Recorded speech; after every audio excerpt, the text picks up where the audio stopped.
আচ্ছা, এতগুলো মানুষ যদি সালামের জবাব আস্তে করে মানে ফিসফিস করে দেন যে ওয়ালাইকুম আসসালাম, তাও তো বিদ্রোহ হওয়ার কথা নাকি? মাই মানুষ বসা এখানে পুরুষ মানুষ আছে তো? আসসালামু আলাইকুম রহমতুল্লাহ, দেখেছেন? এই যে তাহলে ফাঁকি দিল আগেরবার উত্তর দিয়েছেন, আমি বিশ্বাস করি যে দিয়েছেন, কিন্তু একটু ফাঁকি দিয়েছেন। আমরা যদি ফাঁকি না দিই তাইলে এই সমাজ সুন্দর হওয়া সম্ভব। আর আমরা যদি ফাঁকিবাজি করি তাইলে এই মুসলমান দিয়ে সমাজ না, মসজিদও সুন্দর হবে না। টাকা পয়সা দিয়েছেন কে? এই জীবন দিয়েছেন কে? আমাদের কথা বলার শক্তিও দিয়েছেন কে? সেই আল্লাহর ইবাদত বন্দেগী আমরা করি না, সেই আল্লাহর নাম কাম আমরা করি না, সেই আল্লাহর পথে আমরা চলি না। আরে মুসলমান, আর আমরা সারাদিন বলি পরিবর্তন কি আসবে, পরিবর্তন কি হবে? বলে না, বলেন, বসিয়ান আপনি বলেন। পরিবর্তন যদি চাইতে হয় তাহলে নিজেদের পরিবর্তন করার দরকার আছে না নাই? আপনাদের এই ইউনিয়নে যে চেয়ারম্যান পেয়েছেন, এত ভালো চেয়ারম্যান, এত সুন্দর চেয়ারম্যান, এবং উনি যে ওয়াজ করে দিয়েছেন, তাতে তো বক্তা টাকা দেওয়ার কোনো দরকারই নেই। সমস্যাটা কি?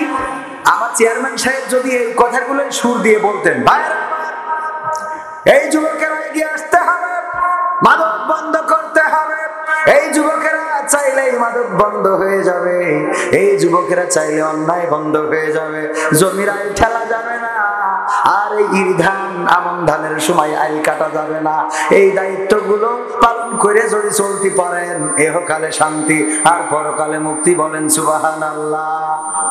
মানে এটা চেয়ার, এ ভাই মাইক কেন উঠলি, এরা মাইক কেন, এ কি কি হচ্ছে কি? মাইক বলো ডিস্টার্ব করলি, কাল একবার যে এনে গেছি সাতক্ষীরে, সে মাইক তো মাইকই না, এ কি শুরু করলেন? বক্তাও দেখা যাচ্ছে না, শ্রোতাও দেখা যাচ্ছে না, আবার তাও দিকে ডিস্টার্ব শুরু করলি।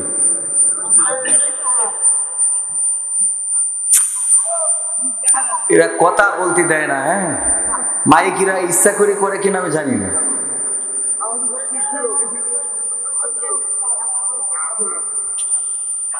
এই দেখেন, আমি এর মধ্যে খুতবাটা শেষ করি, আপনারা মাইকটা ঠিক করেন, এরকম শব্দ করলে কিন্তু শেষ করে দেবো। ইন্নাল হামদালিল্লাহি নাহমাদুহু ওয়া নাস্তাঈনুহু ওয়া নাস্তাগফিরুহু ওয়া নু'মিনু বিহি ওয়া নাতাওয়াক্কালু আলাইহি ওয়া নাউযু বিল্লাহি মিন শুরুরি আনফুসিনা ওয়া মিন সাইয়্যাতি আ'মালিনা মান ইয়াহদিহিল্লাহু ফালা মুদিল্লা লাহু ওয়া মান ইউদ্লিলহু فلا هادي له ونشهد أن لا إله إلا الله ونشهد أن سيدنا محمدا عبده ورسوله الذي أرسله بالحق بشيرا ونذيرا وداعيا إلى الله بإذنه وسراجا منيرا فقد قال الله تعالى في كلامه المجيد والفرقانه الحميد সবাই পড়েন আউযু বিল্লাহি মিনাশ শাইতানির রাজিম বিসমিল্লাহির রাহমানির রহিম ইন্নাল্লাহা ওয়া মালাইকাতাহু ইউসাল্লুনা আলান নাবী ইয়া আইয়ুহাল্লাযীনা আমানু সাল্লু আলাইহি ওয়া সাল্লিমু তাসলিমা আল্লাহুম্মা সাল্লি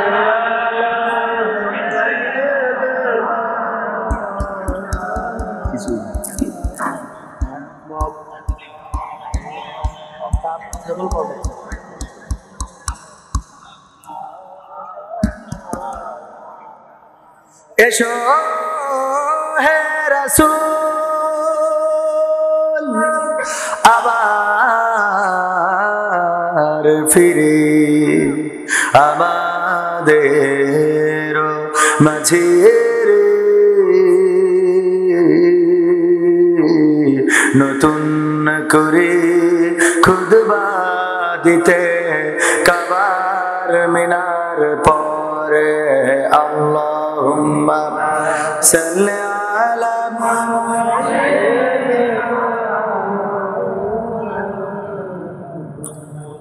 ওয়া আলা আলি সাইয়্যিদিনা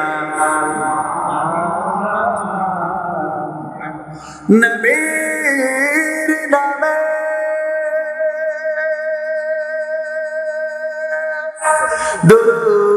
দুরূদ শরীফ পড়িবে যে জন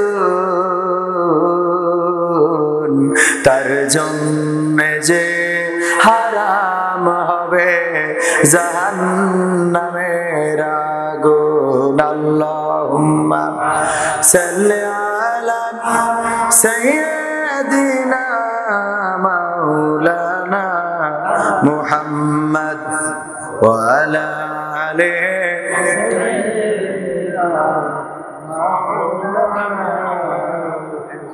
দাড়িতে সুন্নাত টুপিতে সুন্নাত পোশাকেও সুন্নাত আছে পাথরের আঘাত খাওয়া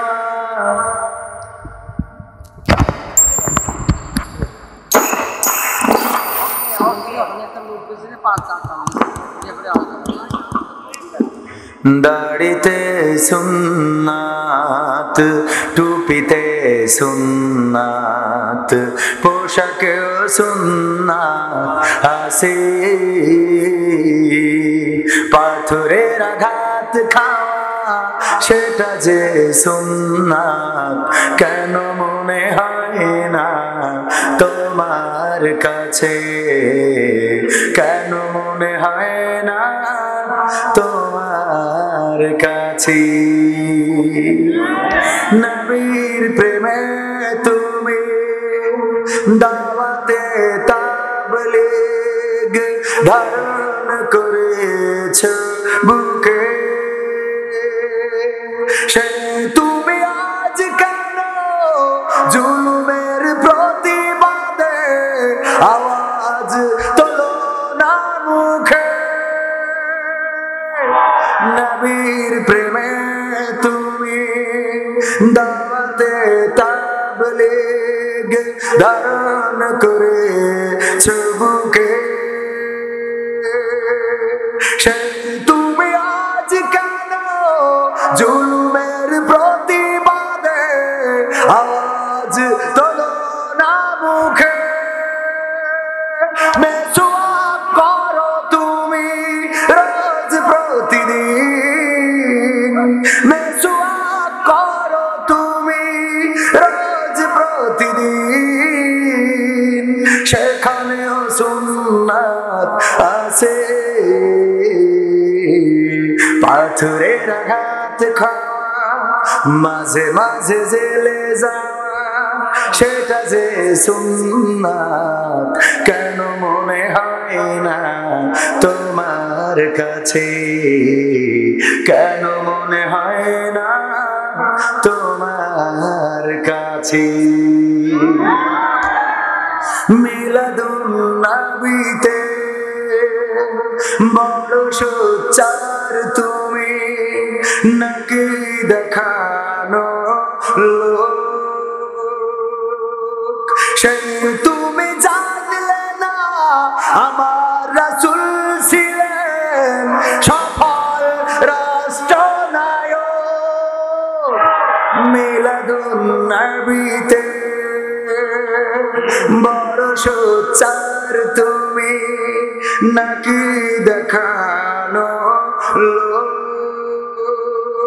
সেই তুমি জানলে না আমার রাসূল ছিলেন সফল রাষ্ট্রনায়ক ওহুদের ময়দানে দাঁত ভাঙা ঘটনা ওহুদের ময়দানে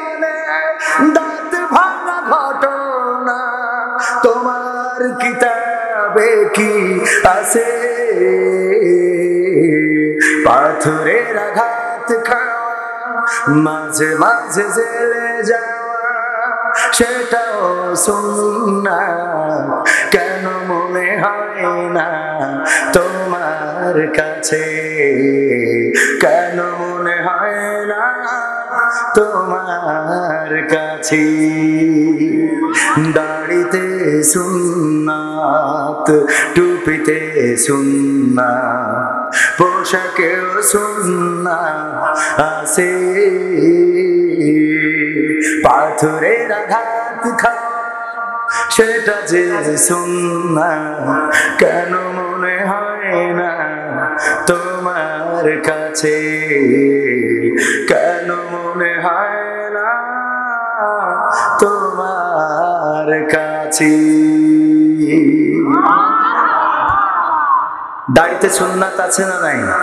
টুপিতে, পাঞ্জাবিতে, পোশাকে, আচারে, ব্যবহারে, সমাজনীতিতে, অর্থনীতিতে সুন্নাত আছে না নাই?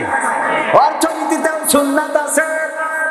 আমার রাসূল যখন হিজরত করবেন রাতের অন্ধকারে, আলী রাদিয়াল্লাহু তাআলা আনহুকে ডাক দিলেন, দিয়ে বললেন, ওগো আলী, আমাকে তো যেতে হবে, আল্লাহ নির্দেশ করেছেন। মক্কার কাফেরেরা বাড়ির চারদিক ঘিরে ধরেছে, আমাকে হত্যা করবে, আমাকে তো এখন চলে যেতে হবে। ওগো আলী, তোমার দায়িত্ব হলো, আমার কাছে কিছু সম্পদ আছে, অমুকের অমুকের অমুকের এই সম্পদ, এই সম্পদগুলো তুমি আমার গচ্ছিত রাখা আমার কাছে রেখে দিয়েছে, আমানত হিসাবে এই সম্পদগুলো তুমি পৌঁছে দেবে, আর আমার বিছানায় তুমি ঘুমিয়ে যাবে, আমার বিছানায় তুমি শুয়ে থাকবে। ওগো আমার ভাইরা, আল্লাহর নবী আলী রাদিয়াল্লাহু তাআলা আনহুকে দায়িত্ব দিলেন। আলী রাদিয়াল্লাহু তাআলা আনহু বললেন, ওগো নবী, আজকে আপনার বিছানায় আমি ঘুমাবো। সকালবেলা কাফেরেরা এসে যখন কম্বলটা টান দিয়ে আপনাকে পাবে না, আমাকে দেখবে, তখন আমাকে হত্যা করবে, ঠিক না? যাকে মারার জন্য, ধরার জন্য সারা রাত বাড়ি পাহারা দেয়া হলো, ওই বাড়ি থেকে যদি চেয়ারম্যান বের হয়, হবে না, হবে না। যে বাড়ি ঘেরাও করে রেখেছে, ধরেন জঙ্গি, আইএস, জেএমবি, জামাত, হেফাজত, অপরাধকারী, যদি ধর্ষণকারী, জেনাকারী হয়, যেই বাড়ি পাহারা দেওয়ার জন্য ধরে পাহারা দিচ্ছে, যেই বাড়ি থেকে আমরা সকালবেলা অভিযান করে ধরবো, এখন সকালবেলা অভিযান করে ধরবে কি, দেখে ইউনিয়নের চেয়ারম্যান ওই বাড়িতে, তাহলে চেয়ারম্যানের কি ছাড় হবে নাকি? এখানে কি ফাঁকা?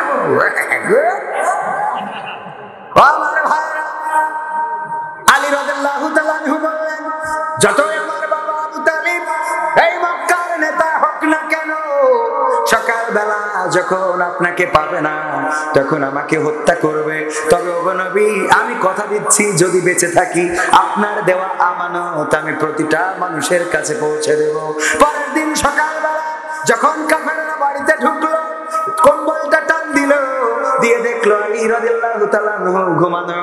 কাফেরেরা বলল, এই বিছানায় তো মুহাম্মদ থাকে, ওগো আলী, মুহাম্মদ কই? আলী রাদিয়াল্লাহু তাআলা আনহু বললেন, তোমরা খুঁজে দেখো, সারা রাত তো তোমরাই বাড়ি পাহারা দিয়েছো, আমি তো দেই নাই। বুঝলেন? সারা রাত বাড়ি কাঁপে যাবে। চেয়ারম্যান সাহেব একটু ব্যস্ত রয়েছেন, আল্লাহ চেয়ারম্যান সাহেবকে নেখায়াত দান করুন, বলেন আমিন। এত সুন্দর চেয়ারম্যান আমি অনেক চেয়ারম্যান দেখেছি, কিন্তু ব্যতিক্রম একজন চেয়ারম্যান পাইলাম।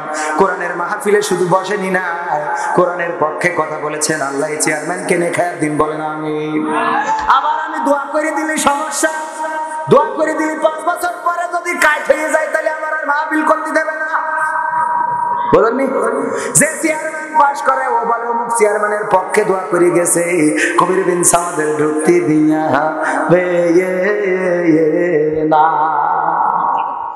সাতক্ষীরাতে তালা উপজেলায় এক চেয়ারম্যান বসা, মুখে দাড়ি, সুন্দর একজন চেয়ারম্যান। আমি দোয়া করে দিলাম, আল্লাহ তুমি চেয়ারম্যানকে নেখায়াত দাও, আগামীতে আবার যেন পাস করতে পারে তৌফিক দিয়ে দাও।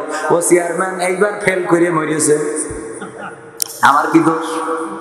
মাহফিল হবে, দাওয়াত টাওয়াত সব কমপ্লিট। মাহফিলের কয়েকদিন আগে বলছে, হুজুর আসা লাগবে না। বললাম কেন? বলছে আপনার মাহফিল আমাদের ইউনিয়নের যিনি চেয়ারম্যান উনি বলেছে কবির বিন সামাদের স্টেজে উঠতে দেব না। আমি বললাম অপরাধ কি? বলছে গতবার এসে আপনি যে চেয়ারম্যানের জন্য দোয়া করিলেন সে ফেল করে মরিয়েছে। তাই বললাম আমি দোয়া করেছি কবুলিত হয় নাই, ফেল করিয়েছে, তাহলে আমার উঠতে দেবে না কেন? বলছে চেয়ারম্যানের বক্তব্য হলো গতবার এসে ওর পক্ষে কথা বলেছে, যে ওই চেয়ারম্যানের পক্ষে ছিল আমি পাশ করেছি অন্তত 5টা বছর কবির বিন সামাদ বন্ধ। বলেন সুবহানাল্লাহ। ও নাউজুবিল্লাহ। ভাই আমাদের চেয়ারম্যান জনাব মোহাম্মদ আনিসুর রহমান এই ইউনিয়নের উপর দিয়ে আপনাদের এই রাস্তার উপর দিয়ে এমন কোন সপ্তাহ নেই যে অন্তত 2বার 3বার যায়নি। এই এলাকাটা আমার এলাকা, আমি আপনাদেরই সন্তান, আপনাদের কারো ছোট ভাই, কারো বড় ভাই, কারো বা সন্তান তুল্য, কারো ছাত্র। আমার উস্তাদও এখানে এসেছেন, গাজীর দরগার শিক্ষক এখানে আছে, এলাকায় বাড়ি। আমি এই এলাকার সন্তান, ভেবেছিলাম লোক বেশি পাবো না, কিন্তু আপনারা প্যান্ডেলটাকে ভরে দিয়েছেন এই শীতের রাতে। এটা আমার কোনো কৃতিত্ব নয়, এটা হলো পবিত্র কোরআনের কৃতিত্ব। বলেন ঠিক কিনা?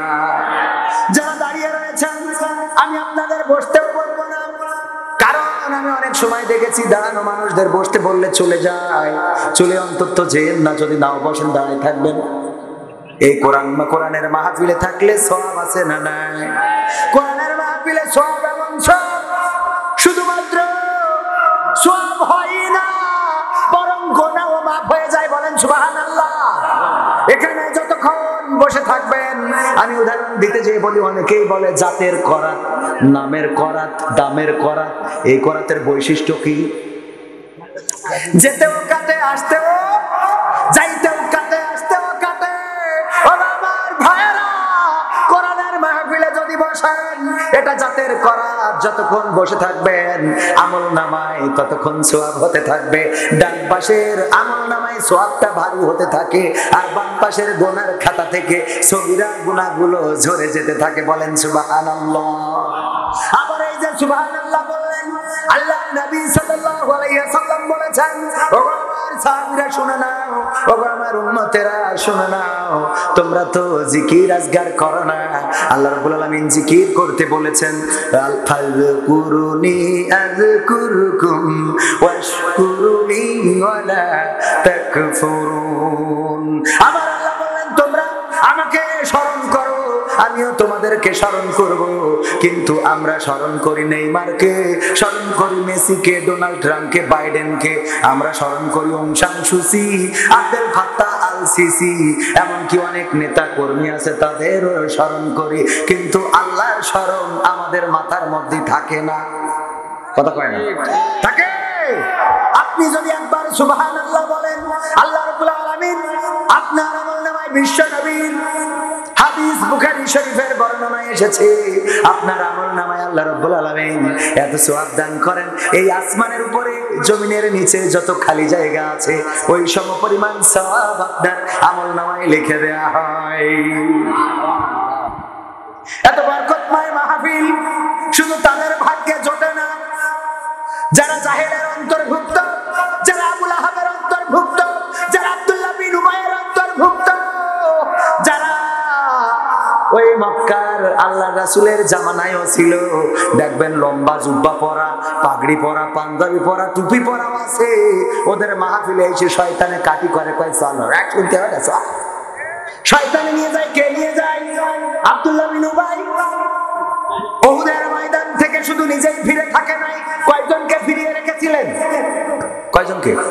300 জনকে ফিরিয়ে রেখেছিলেন। দেখবেন এরকম কিছু আছে, ওরা চলে যায়, সাথে আরো 2-3 জনেরও নিয়ে যায়। মাহফিলে যারা বসেছেন আল্লাহ রাব্বুল আলামিন তৌফিক দিয়েছেন বলে বসতে পেরেছেন। আল্লাহ তৌফিক না দিলে বসতে পারতেন নাকি? আপনি যে সময় মাহফিলে আছেন, যশোর দোয়াটানা, যশোর সদর হাসপাতালে যান, 250 বেড হাসপাতাল, এই বেডে সিট নাই, মেজের পরে অনেক রোগী আছে না নাই? এই রোগীগুলো আপনার আমার মতো কোন একজন, যে রোগীর জন্য এক ব্যাগ রক্তের জন্য ছুটাছুটি করা হচ্ছে, যদি এক ব্যাগ রক্ত পাওয়া যেত তাইলে এই রোগীটা বেঁচে যেত। কারো জন্য বা অক্সিজেনের সিলিন্ডারের জন্য দৌড়াদৌড়ি করা হচ্ছে, কারো জন্য অ্যাম্বুলেন্স ডাকা হচ্ছে। এই মুহূর্তে হাসপাতালে নিতে হবে, কেউ বা প্যারালাইজড হয়ে গেছে, কেউ বা জবান বন্ধ হয়ে গেছে, কথা বলতে পারে না, কেউ বা পড়ে আছে, কেউ অসুস্থ আছে, হাসপাতালে আছে, আবার কেউ বার্ধক্যজনিত কারণে হাঁটতে পারে না, লাঠি দিয়ে হাঁটতো, এখন লাঠি দিয়ে হাঁটারও সক্ষমতা নেই, এমন মানুষ বাড়িতে আছে না নাই? আল্লাহ রাব্বুল আলামিন আপনাদেরকে আমাদেরকে সেই সব থেকে নিরাপদ রেখেছেন। আল্লাহ চাইলে এখন সদর হাসপাতালের একজন রোগী বানাতে পারতেন, আল্লাহ চাইলে ইবনে সিনার একজন রোগী বানাতে পারতেন, আল্লাহ চাইলে স্কয়ার হাসপাতালের একজন রোগী বানাতে পারতেন, কিন্তু না, আল্লাহ রাব্বুল আলামিন তার সুস্থতার নিয়ামত দান করেছেন। আমরা সবাই সুস্থ হয়ে এই মাহফিলে আসতে পেরেছি। সুতরাং এই মাহফিলটা শেষ করে যেতে কি কষ্ট হবে নাকি? কষ্ট হবে। তাইলে কিছু সময় থাকবো এই সমাজ গড়ার জন্য, নতুন একটা সমাজ আনার জন্য। মানুষের কার কাছে আসতে হবে বলেন? আল কোরআনের কাছে আসতে হবে, রাসূলের জীবনের কাছে আসতে হবে। কিন্তু সবচেয়ে দুঃখজনক হলেও সত্য, আজকালকের ছেলেরা বই নিয়ে আর বসে না, গুগলে সার্চ করিয়া পড়ি। ওরে কালের মেয়েরা, আমার নারাঙ্গালির মেয়েরা কোরআন হাদিস ধরে না, টিকটকে ভিডিও ওরা করে, কথা কয় না? আজকালকের ছেলেরা বই নিয়ে আর বসে না, গুগলে সার্চ করিয়া পড়ে। আগের সময় প্রেম করিলে বলতো লোকে পাইছো কি, এখন বলে সব করিয়া বাবু তুমি খাইছো কি। আগের সময় প্রেম করিলে বলতো লোকে পাইছো কি, এখন বলে সব করিয়া বাবু তুমি খাইছো কি। লজ্জা শরম নাই, আইলাম কোন জামানায়, লজ্জা শরম নাই, আইলাম কোন জামানায়, ভবিষ্যৎ দেখি অন্ধকারে। আজকালকের ছেলেরা বই নিয়ে আর বসে না, মোবাইলে সার্চ করিয়া পড়ে। ওরে আমার যশোর সদরের মেয়েরা, সবাই না অনেকেই কোরআন হাদিস ধরে না, টিকটকে ভিডিও ওরা করে। আজকালকের ছেলেরা বই নিয়ে আর বসে না, গুগলে সার্চ করিয়া পড়ে। নতুন করে হয়েছে চালু এ আবার কোন ট্রেন, ওই যে আপনাদের এখানে পার্ক হয়েছে সামনে আছে না নাই, ওখানে এক বন্ধুর সাথে দেখা, দেখি বন্ধুর সাথে আবার এক বান্ধবী রয়েছে। আমি বললাম কিডা, পরিচয় করাই দেখি এই আমার গার্লফ্রেন্ড। কি নতুন করে হয়েছে চালু এ আবার কোন ট্রেন, পরিচয় করাই দেখি এই আমার বয়ফ্রেন্ড। শরমের মাথা খাইয়া গেছে সব পাগল হইয়া, শরমের মাথা খাইয়া গেছে ওরা পাগল হইয়া, ভবিষ্যৎ দেখি অন্ধকারে। আজকালকের ছেলেরা বই নিয়ে আর বসে না, গুগলে সার্চ করিয়া পড়ে। ওরে কালের মেয়েরা কোরআন হাদিস ধরে না, আমার কালের মেয়েরা, মায়েরা, বোনেরা, ভাবিরা, চাচিরা, খালারা কোরআন হাদিস ধরে না, টিকটকে ভিডিও ওরা করে। আজকালকের ছেলেরা বই নিয়ে আর বসে না, গুগলে সার্চ করিয়া পড়ে। ঠিক লাগে ঠিক, জোরে না আসতে। এই অবস্থা যদি চলতে থাকে এই সমাজের পরিবর্তন আসবে না। এই সমাজের পরিবর্তন যদি আনতে হয় কোরআনের কাছে আসতে হবে, আমার রাসূলের জীবনের আদর্শের কাছে আসতে হবে। কিন্তু না, আমার যুবকেরা মেসির যতটা ভক্ত আছে, নেইমারের যতগুলো ভক্ত আছে, আমার রাসূলের এত ভক্ত বাংলার জমিনে নেই। অনেকেই বলবে হুজুর এই কথাটা মানলাম না। মানলে না কেন? বিশ্বকাপ খেলাকে কেন্দ্র করে বাংলার জমিনে যত পতাকা উড়েছে, এত পতাকা যদি উড়ানোর জন্য আমার যুবকেরা, তরুণেরা যদি কালেমার পতাকা উড়ানোর জন্য আন্দোলনে শরীক হতেন, কোরআনের পতাকা উড়ানোর উড়ানোর জন্য ওই দুই হাত দিয়ে প্রচেষ্টা করতেন, দুই পা দিয়ে প্রচেষ্টা করতেন। যদি তারা কালেমার পতাকা উড়ানোর জন্য এই পতাকা উড়ানোর জন্য যত কষ্ট করেছে, যত অর্থ সম্পদ নষ্ট করেছে, যদি কালেমার পতাকা উড়ানোর জন্য এই কষ্টগুলো এই যুবকেরা করতো, বাংলার জমিনে কালেমার পতাকা উড়তে বেশি সময় লাগতো না। বলেন ঠিক কিনা? কিন্তু না, তারা ব্রাজিলের পতাকা উড়ায়, আর্জেন্টিনার পতাকা উড়ায়, ব্রাজিলের গেঞ্জি আর্জেন্টিনার গেঞ্জি গায়ে দেয়, কিন্তু আমার রাসূলের সুন্নাহ পাঞ্জাবি গায়ে দিতে লজ্জা করে, এমন আছে না নাই? দাড়ি রাখতে লজ্জা করে, আছে না নাই? মসজিদে যেতে লজ্জা করে, আছে না নাই? বলে এই বয়সে যদি নামাজ পড়ি তাইলে মানুষ কি বলবে? এরকম মানুষ আছে না নাই?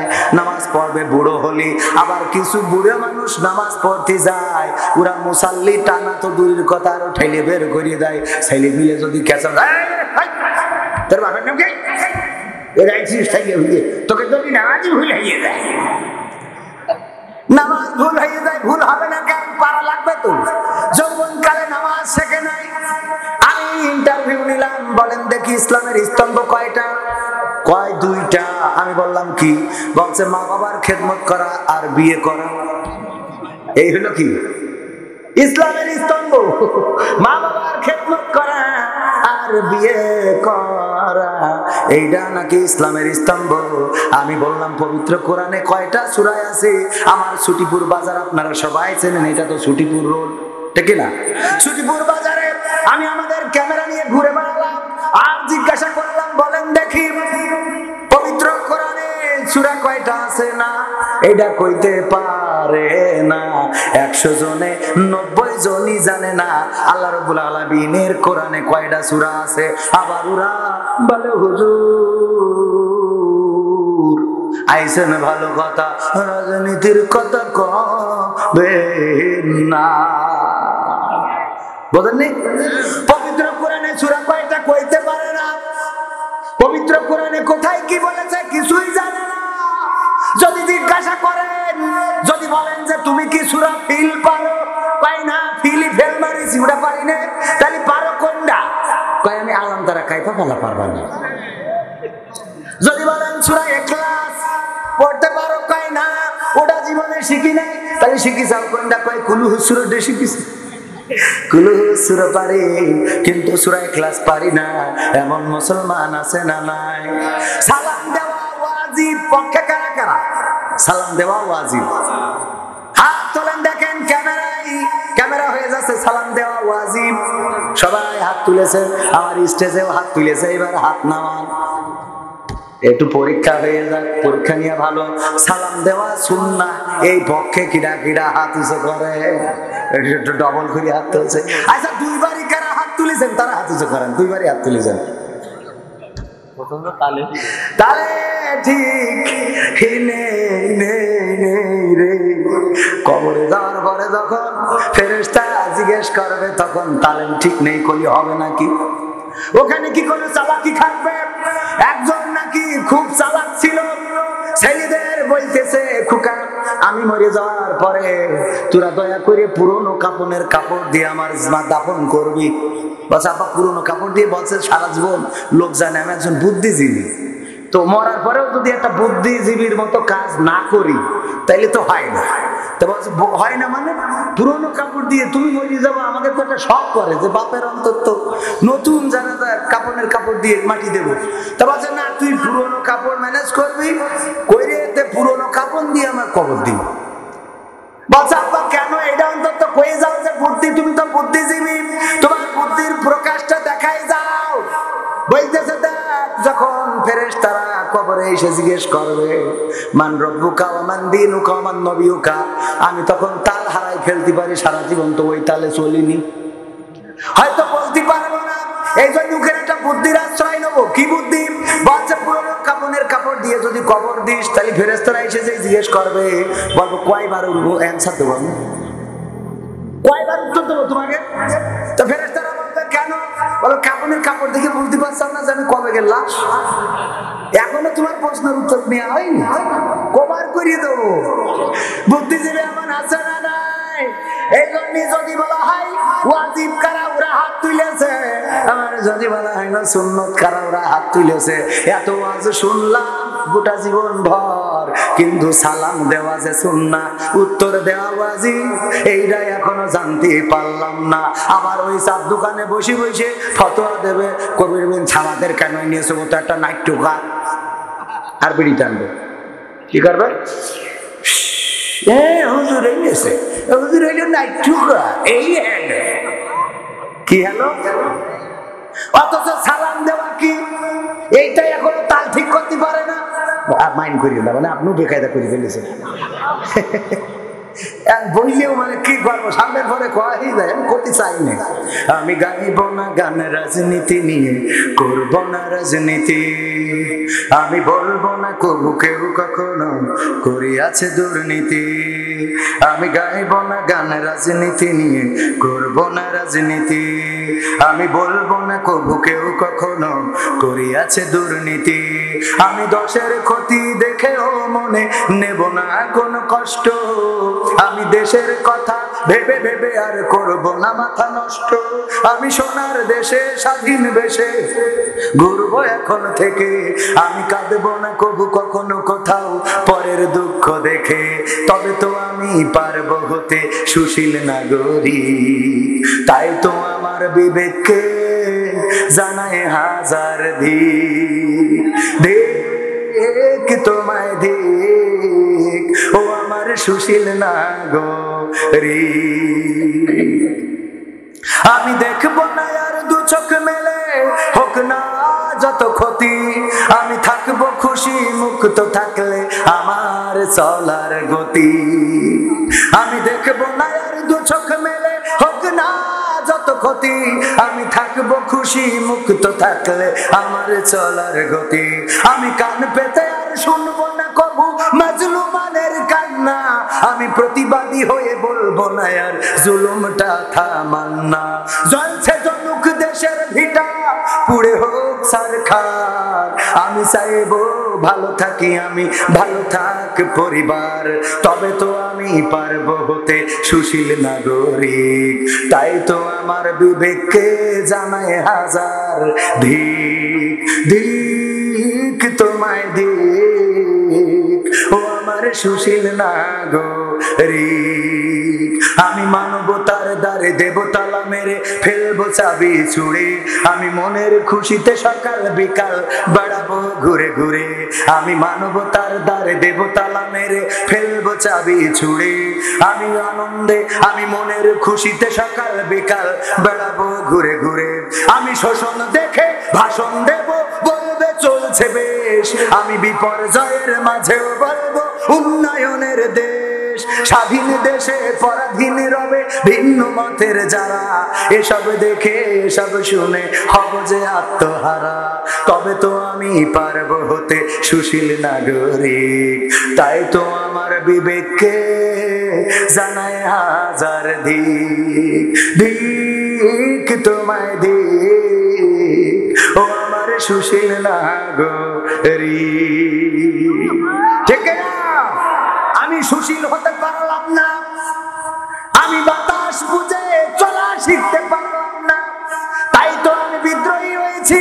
তাই আমাকে বলা হয় বিদ্রোহী, তাই আমাকে বলা হয় উগ্রবাদী, তাই আমাকে বলা হয় উনি অমুক দলের কর্মী। হক কথাগুলো বললে এই ট্যাগগুলো খাওয়া লাগে না, লাগে না। কিন্তু হক কথা না বলে কি উপায় আছে? কথা কয় না, বললেও তো শেখে না। আমি বললাম ওরে যুবক, পতাকা বানাই 4 মাইল লম্বা, কয় মাইল? আরো ধরে, কয় মাইল? বাপের লুঙ্গি ছিড়া নুনু বেরোয় যাচ্ছে, উড়ার খবর নেই নেই নেই রে। মায়ের পরনের কাপড়টা ছিড়া, পরের বাড়িতে কাজ করে 2টা ডাল ভাত সন্তানের মুখে তুলে দেয়। স্ত্রী কত কষ্ট করে সারাটা দিন, সকাল থেকে সন্ধ্যা পর্যন্ত কত কষ্ট করে। সন্তান নিয়ে যখন স্কুলে যায়, টিচার রাগারাগি করে যে এখনো কেন স্কুলের ব্যাগ কেন নাই। ময়লা কাপড় সন্তানের পরনে, স্কুল ড্রেসটা বানানোর মতো তৌফিক হয় নাই। আবার উনি টাকা তুলে পতাকা বানাইছে 100 হাত লম্বা, বলেন সুবহানাল্লাহ। এরকম যুবক আছে না নাই? ওরে আমার যুবকেরা, তরুণেরা, কোথায় কোন খরচ সেটা তুমি করলে না। আর্জেন্টিনার পতাকাটা নাইলে মেসি কোনোদিন দেখতে আসবে না, দেখলো না, জানলো না। যেদিন আর্জেন্টিনা জিতে গেল আহারে আর্জেন্টিনার জিতাকে কেন্দ্র করে ওদিক শুনলাম ব্রাজিল যেদিন জিতেছে ওই দিন নাকি চাঁদপুরে একজন পরের ছাগল চুরি করে নিয়ে যে পিকনিক করিয়েছে। আবার আমার আর রকমুজ্জামান ভাইয়ের প্রোগ্রাম ছিল কুমিল্লায় যেদিন ফাইনাল খেলা 18 ডিসেম্বর ফাইনাল খেলা হবে, বললাম মাহফিল কি হবে নাকি, বলছে আসেন হুজুর, যাই হোক তাই হোক আমরা মাহফিলের আগে শেষ করে দেবো। আমি বললাম যাক তাও ভালো, অসুবিধে নেই। গেলাম মাহফিলে, বললাম আপনাদের এই দিকে কোন জায়গায় চাঁদপুরে ব্রাজিল জিতেছে বুঝলে ছাগল চুরি করিয়েছে পিকনিক করিয়েছে, আজ আর্জেন্টিনা জিতলি না জানি কি করে। বলছে হুজুর জিতার আগেই আর্জেন্টিনা সাপোর্টারেরা আমাদের জ্ঞান গরু জবাই করিয়েছে। কি করিয়েছে? শুধু তাই নয়, সিরাজগঞ্জে গেলাম মাহফিলে, রাত 1টার সময় আর্জেন্টিনার খেলা। আমি বললাম ভাই একটু তাড়াতাড়ি উঠাই দিয়েন যাতে 1টার আগে শেষ করে দিতে পারি, কারণ মাহফিল শেষ না করলে ওরা তো আবার আর্জেন্টিনার খেলা দেখতে যাবে, সব শ্রোতা তো উঠে চলে যাবে। বলছে হুজুর আপনার টেনশন করা লাগবে না রে। আমি বললাম কেন টেনশন করা লাগবে না?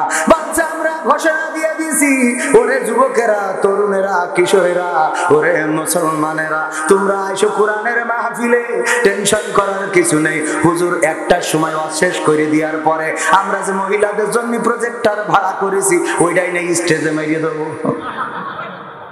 এক টিকিটে 2 ছবি মেরিয়ে চলে যাওয়া। সুবহানাল্লাহ বলুন না। বাচ্চা হুজুর আপনারা যা জিজ্ঞেস বলা দরকার বললেন, আমি তো যুবক মানুষ, ভালো লাইন বুঝিনি, ওদের লাইন বুঝিনি, কোনে কোন বে লাইন ওয়াজ করে ফেলি বলা তো যায় না। চাচাজি আমার কেমন আছেন? ভালো আছেন আলহামদুলিল্লাহ। আপনারা কেমন আছেন? আমি তো সে লাইনে উঠে গেছি, তো খেয়ালই নেই কথা জিজ্ঞেস করার। আল্লাহ, এলাকার মানুষ কাইলে এমনি যাওয়ার সময় বলবে যে ভাই এমনি আমাদের আইসলো তো একটু খোঁজ খবর নিলে না, খোঁজ নেওয়ার দরকার আছে না নাই? আছে না নাই? এই সমাজকে সুন্দর করে সাজাতে হবে। ওগো আমার তরুণেরা, কিশোরেরা, এই সমাজকে যদি সুন্দর করে সাজাতে হয়, আজকে বাংলাদেশ বিশ্বের 3য় বৃহত্তম মুসলিম দেশ, অথচ এই দেশে চট্টগ্রামের এক কুলাঙ্গার দাবি জানিয়েছে আজানের আওয়াজকে মসজিদের মধ্যে সীমাবদ্ধ রাখতে হবে। বলেন ঠিক কিনা? মসজিদের মধ্যে সীমাবদ্ধ কি আজানের আওয়াজ রাখা যাবে? এই বাংলাদেশে আজানের আওয়াজকে মসজিদের মধ্যে সীমাবদ্ধ রাখতে চায়, অথচ ওরা জানে না, ওরা ভুলে গিয়েছে এই বাংলাদেশ তিতুমিরের বাংলাদেশ, এটা খানজাহানের বাংলাদেশ, এটা শাহজালালের বাংলাদেশ, এটা শাহ মখদুমের বাংলাদেশ, এটা শাহপরানের বাংলাদেশ, এটা শরিয়াতুল্লাহর বাংলাদেশ, এটা বঙ্গবন্ধুর বাংলাদেশ। আর যাই হোক বাংলার জমিনে আজান বন্ধ হবে না। বলেন ঠিক কিনা? আজান বন্ধ করা যাবে না, বন্ধ করা যাবে না। যে আজান বন্ধ করতে চায় আর যারা আজানের পক্ষে থাকে সবাই মারা যায় না, যায় না। আজান বন্ধ করতে চাইলো কবি একজন, নাম ছিল, নাম শামসুর রহমান। কি রহমান? শামসুর রহমান। এই কবি বলল যখন মসজিদে আজান হয় মনে হয় আমার কানে যেন বেশ্যার খরিদ্দার ডাকার চিৎকার আসে। বলেন নাউজুবিল্লাহ। সেই কবি বেঁচে আছে নাকি? কিন্তু আজান আছে না নাই? আজান থাকবে, তাকবীর থাকবে, আল্লাহু আকবারের আওয়াজ থাকবে। এইগুলো যারা বন্ধ করতে চায় গো ওরা কালের পরিক্রমায় থাকবে, থাকবে, থাকবে না ভাইরা আমার। এই জন্য আজানের পক্ষে থাকার দরকার আছে না নাই? আল্লাহু আকবারের পক্ষে থাকার দরকার আছে না নাই? কোরআনের পক্ষে থাকার দরকার আছে না নাই? আল্লাহ ও তার রাসূলের পক্ষে থাকার দরকার আছে না নাই? আর তা না হলে আপনি যদি বিপক্ষে যান, মরে যাওয়ার পরে আপনার কবরে রাখার সময় পড়ব বিসমিল্লাহি ওয়া আলা মিল্লাতি নরেন্দ্র মোদি। ঠিক না?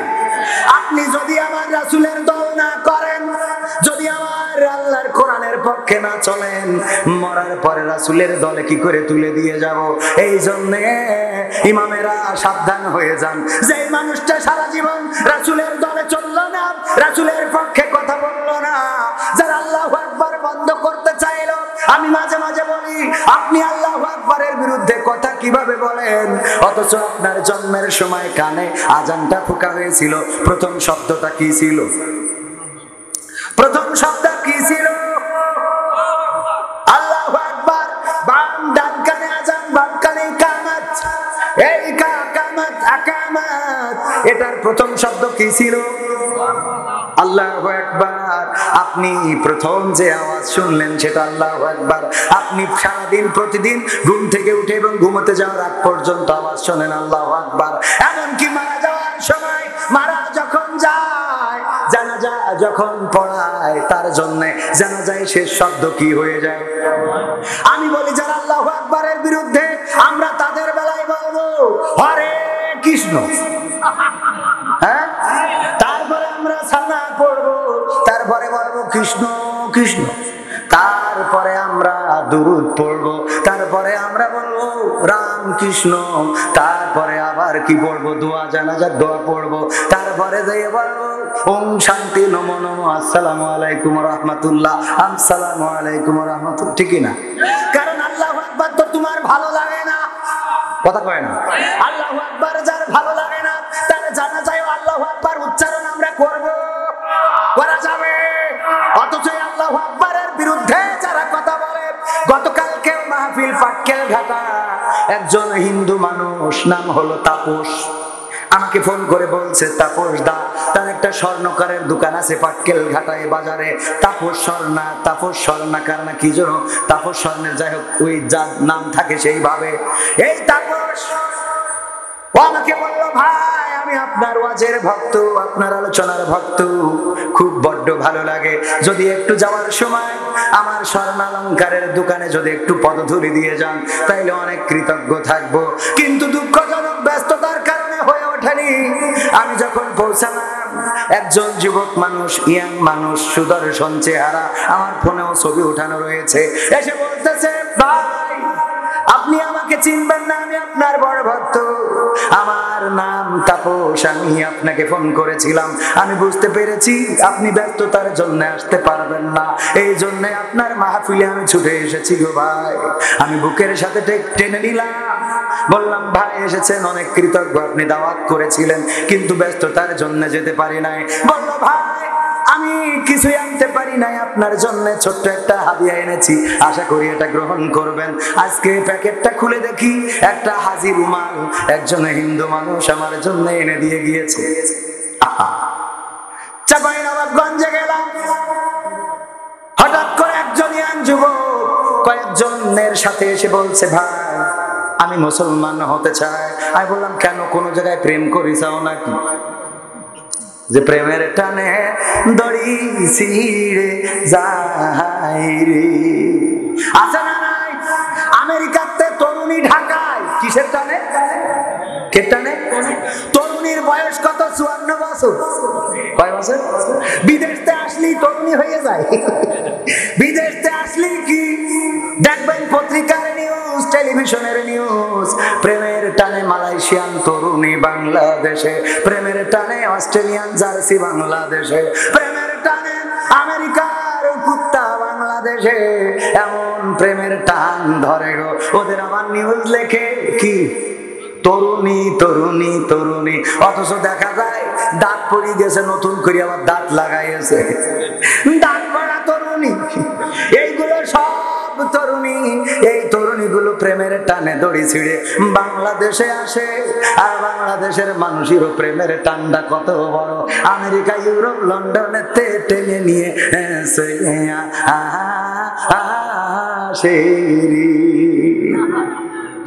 একজন জেলখানায় বলছে, জেলখানায় আসলেন কোন অপরাধে?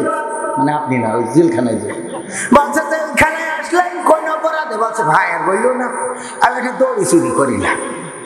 তো বলছে, দড়ি চুরি করলি কেউ জেল খাটে? বিশ্বাস হয় না। বলছে, হ্যাঁ ভাই একদম সত্যি করি। বলছে, দড়ি চুরি করিস? দড়ি চুরি করি আর জেল খাটে? তো বলছে, বিশ্বাস হলে একটা দড়ি, সামান্য দড়ি। বলছে, দেশের মানুষ কত খারাপ হয়ে গেল বলছেন, তাই একটা দড়ি চুরি করার জন্য জেল দিস? বলছে, দড়ি শুধুই কি দড়ি না কিছু ছিল? বলছে, মাথায় একটা গরু ছিল। মাথায় একটা কি ছিল? গরু ছিল। তার মানে শুধু প্রেমের টানে আসে না, ওরা নিয়ে আসে যে ওদের টানে ইরা আবার উকেনে যাবে। মাথায় কি ছিল? মাথায় একটা চিন্তা ছিল, যদি আমেরিকাতে ভাগায় আনতে পারি রে, তাইলে আমার আমেরিকায় যাওয়া ফিরি। বোঝা যায়নি? একে শুধু প্রেমের টান নাকি? অনেক হিন্দু মুসলমান হয়, অনেক মুসলমানও আছে হিন্দু ধর্ম গ্রহণ করেছে, এমন নজিরও আছে শুধুমাত্র প্রেমকে কেন্দ্র করে। কি কেন্দ্র করে? আমি বললাম প্রেমের টানে নাকি, বললো না। অর্থের লোভে না, কেউ ভয় দেখিয়েছে তাই না। তাহলে কেন? কোরআনকে ভালোবাসি, ইসলামকে জেনেছি, রাসূলকে জেনেছি, এই আদর্শটা বড় ভালো লেগেছে, এই জন্য মুসলমান হতে চায়। ও আমার ভাইরা, হিন্দুরা আদর্শিক, মুসলমানের আদর্শ আদর্শিত হচ্ছে, কোরআনের আদর্শের কাছে আসছে। আর আমার দেশের মুসলমানেরা ঘোষণা করে ওই যে পুকি ইবা কি যার যার ধর্ম, যার যার উৎসব। কথা কয় না? ধর্ম যার যার উৎসব সবার বলার মতো লোক আছে না নাই? আছে না নাই? ভাই উঠছেন কেন? সময় তো আর বেশি নেব না, 12টার মধ্যে শেষ করে দেব। কিন্তু এইটুক টাইম যারা ধৈর্য ধরে থাকতে পারেন না, তাদের মেশিনের অবস্থা কি আল্লাহ সেই ভালো জানে। বোঝেননি? যে উঠবে খেয়াল করবেন। সেদিন দেখি বগুড়ায় আমি আর আব্দুল্লাহ আলামিন ভাই, মানুষ উঠছে, তা বলছে এই ডায়াবেটিস ভাই। আব্দুল্লাহ আলামিন ভাই বলছে এ বলেন কেন, ডায়াবেটিস বলছেন কেন? কই তাছাড়া উঠিস আছে কেন? ডায়াবেটিস ওদিকে একটা গালি কি, এজন্য উঠবেন না। এখানে বসলে আমি তো ছোট মানুষ, আমার কথা আপনাদের ভালো নাও লাগবে পারে, এটা অস্বাভাবিক কিছু না। এই যেমন অনেকে দাঁড়ায় রয়েছেন, আমি তো বলেছি দাঁড়ায় থাকবেন, আমি বসতে বলবো না, বসতে বললে ওরা চলে যায়। আমি খেয়াল করে দেখেছি, এই জন্য দাঁড়ায় থাকেন যতক্ষণ পারেন। যদি সকালেই যায় অসুবিধা নেই, থাকেন। দাঁড়ায় থাকলেও সওয়াব আছে না নাই? তবে যদি আপনি বসেন এটা উত্তম। এখানে বসলে আল্লাহ রাব্বুল আলামিন আপনার নিয়ামত বাড়িয়ে দিবেন, রহম করবেন খুব বেশি। বলেন সুবহানাল্লাহ। ওয়াইযা কুরিয়াল কুরআনু ফাসতামিউ লাহু ওয়ানসিতু লাআল্লাকুম তুরহামুন। আমার আল্লাহ বলছেন, যখন তোমাদের সামনে কোরআন পড়া হয়, কোরআন থেকে তেলাওয়াত করা হয়, তখন তোমরা তোমাদের হৃদয়ের কান দিয়ে শোনো, যাতে করে তোমাদের উপরে আল্লাহর রহমত বর্ষণ হতে পারে। বলেন সুবহানাল্লাহ। আল্লাহর রহমত আমরা চাই না, চাই না। আল্লাহর রহমত যদি চাই, এই মাহফিলে বসলে আল্লাহ রহম করবেন। ভাইরা আমার, আগামী বছর এই মাহফিল পাবো এমন কোন নিশ্চয়তা আমাদের নেই। লাগে না, কথা কয় না? কোরআন পড়তে ভালো লাগে, কোরআন শুনতে ভালো লাগে, কোরআন জানতে ভালো লাগে, কোরআন মানতে ভালো লাগে। কোরআন পড়ে অনেক লোকে শুরু করে দিন, নামাজেতে পড়লে কোরআন মনটা শীতল হয়, কারির তেলাওয়াত শুনিলে প্রাণ জুড়িয়ে যায়। নামাজেতে পড়লে কোরআন মনটা শীতল হয়, কারির তেলাওয়াত শুনিলে প্রাণ জুড়িয়ে যায়। সেই কোরআনের ব্যাখ্যা দিলে কলিজাতে আগুন জ্বলে, সেই কোরআনের ব্যাখ্যা দিলে অন্তরেতে আগুন জ্বলে। বিরোধিতাও চলে কেন তা জানি না। কোরআন পড়তে ভালো লাগে, কোরআন শুনতে ভালো লাগে, কোরআন জানতে ভালো লাগে, কোরআন মানতে ভালো লাগে। কথা কয় না? কোরআনে পড়ে অনেকে লোকে শুরু করে দিন, তারা আবার চাই না দেশে কোরআনের আইন। কোরআনে পড়ে কত লোক দেখি শুরু করে দিন, তারা আবার চাই না দেশে কোরআনের আইন। এটা যে কেমন নীতি, তাই তো এ দুর্গতি করছে মোদের ক্ষতি কেন তা বুঝি না। কোরআন পড়তে ভালো লাগে, কোরআন শুনতে ভালো লাগে, কোরআন জানতে ভালো লাগে, কোরআন মানতে ভালো লাগে। কি করে? কোরআন বুকে চুমু খাওয়ার লোকের নাই অভাব, সেই কোরআনের বিরোধিতা এটা কোন স্বভাব? কোরআন বুকে চুমু খাওয়ার লোকের নাই অভাব, সেই কোরআনের বিরোধিতা আবু জাহেলের স্বভাব। মানবা সুবিধা মতো তাই এই বুকে ক্ষত, মানবা সুবিধা মতো তাই এই বুকে ক্ষত, দেখলে এমন কিছু সইতে পারি না।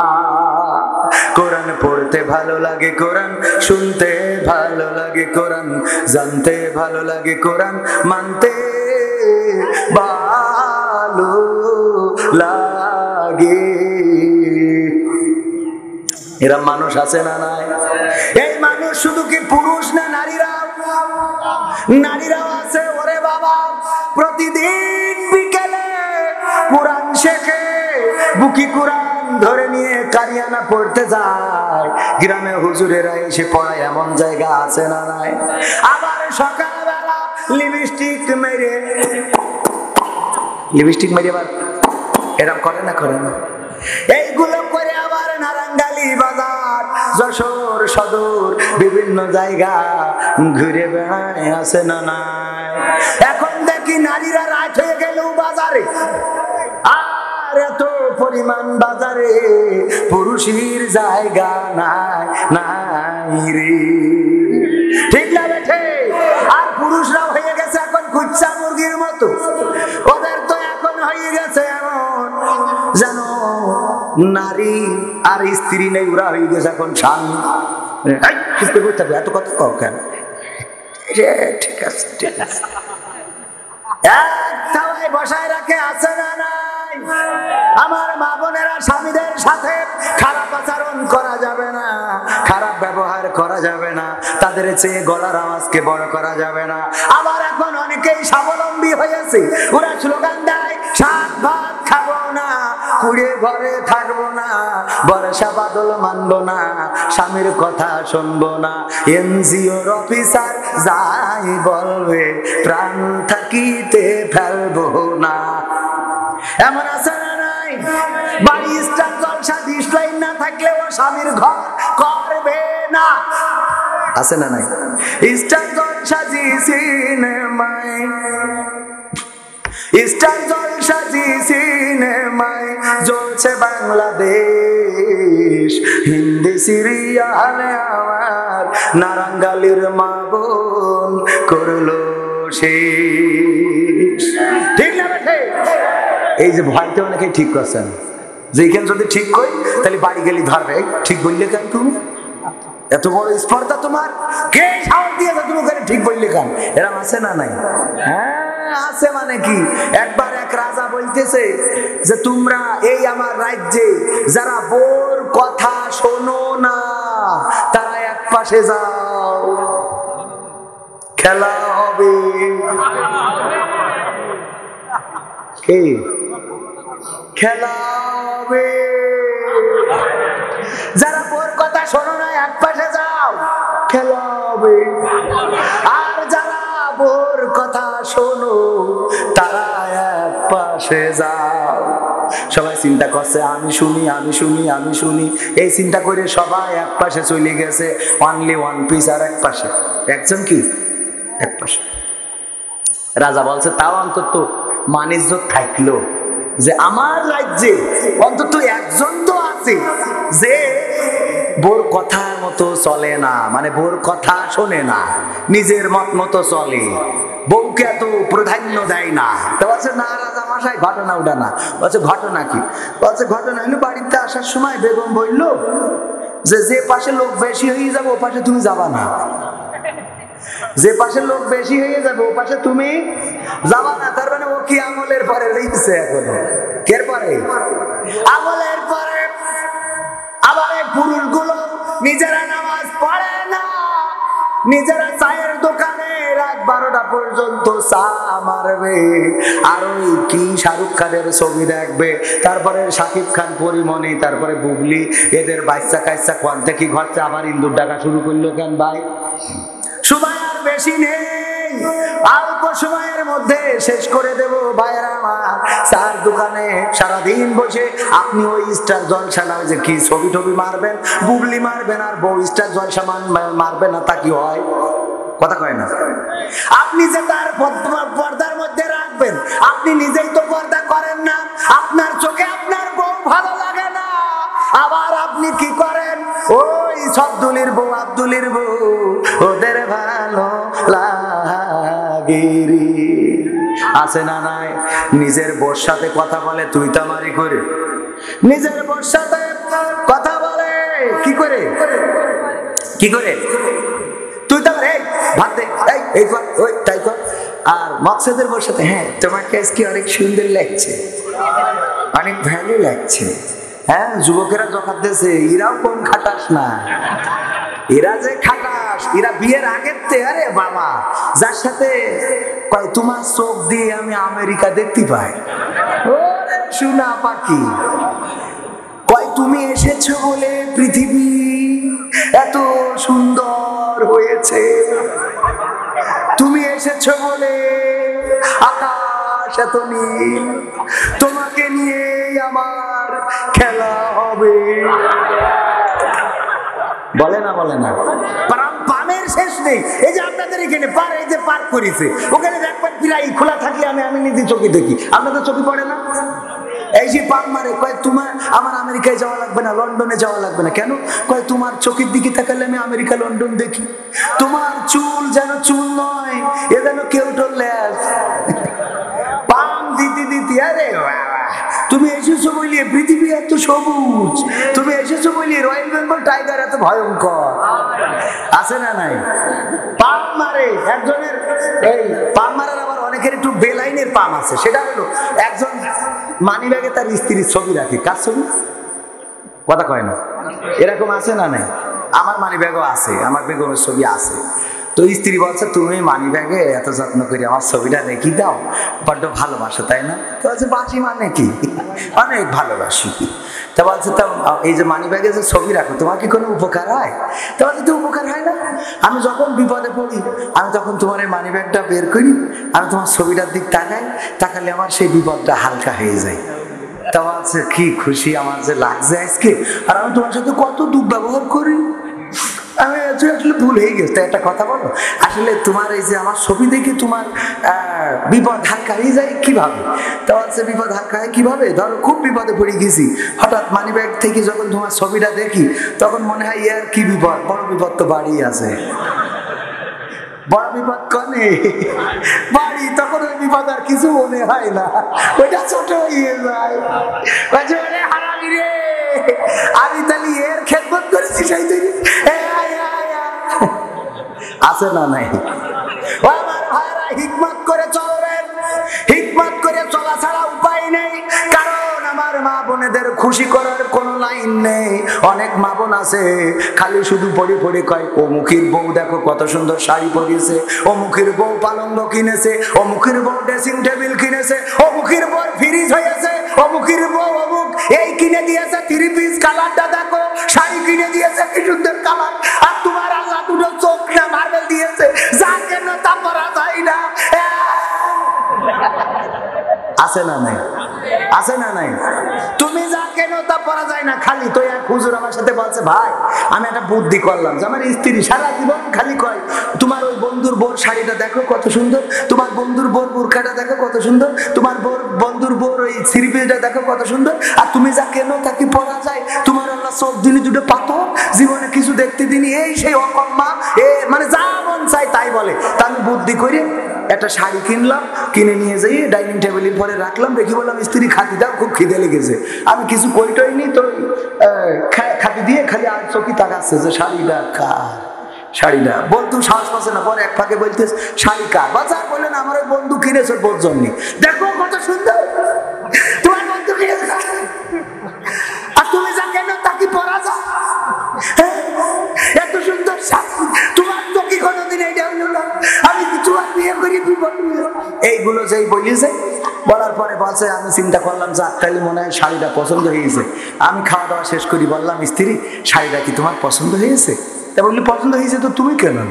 তোমার বন্ধু কিনেছে বলি কালারটা এত সুন্দর, পছন্দ হয়েছে। তা বলছে এক কাজ করো, শাড়িটা তুমি নাও, তুমি শাড়িটা নিয়ে নাও, আমি আমার বন্ধুর বুঝাই দিবানে, যা হয় হবে না, আমার ফাঁসি দেবে, তার বাইরে তো কিছু না, তোমার জন্য ফাঁসি হলো আমার অসুবিধে নেই। তো এই বললে ও খুব খুশি হয়ে যাক শাড়িটা পেয়েছে, ভালো একটা শাড়ি। শোয়ার সময় আমি বললাম স্ত্রী, ঘুমলি তো মানুষ মরা, কাল যদি জাগি তাইলে ফজর, না জাগলি কবর। তো একটা কথা বলি যেতে চাই, সেটা হলো শাড়িটা কি তোমার সত্যি পছন্দ হয়েছে? বা আল্লাহর কিরে আমার পছন্দ হয়েছে, এটা তো তুমি কেন নি, তোমার বন্ধু না কিনলে এত ভালো শাড়ি হইতো না।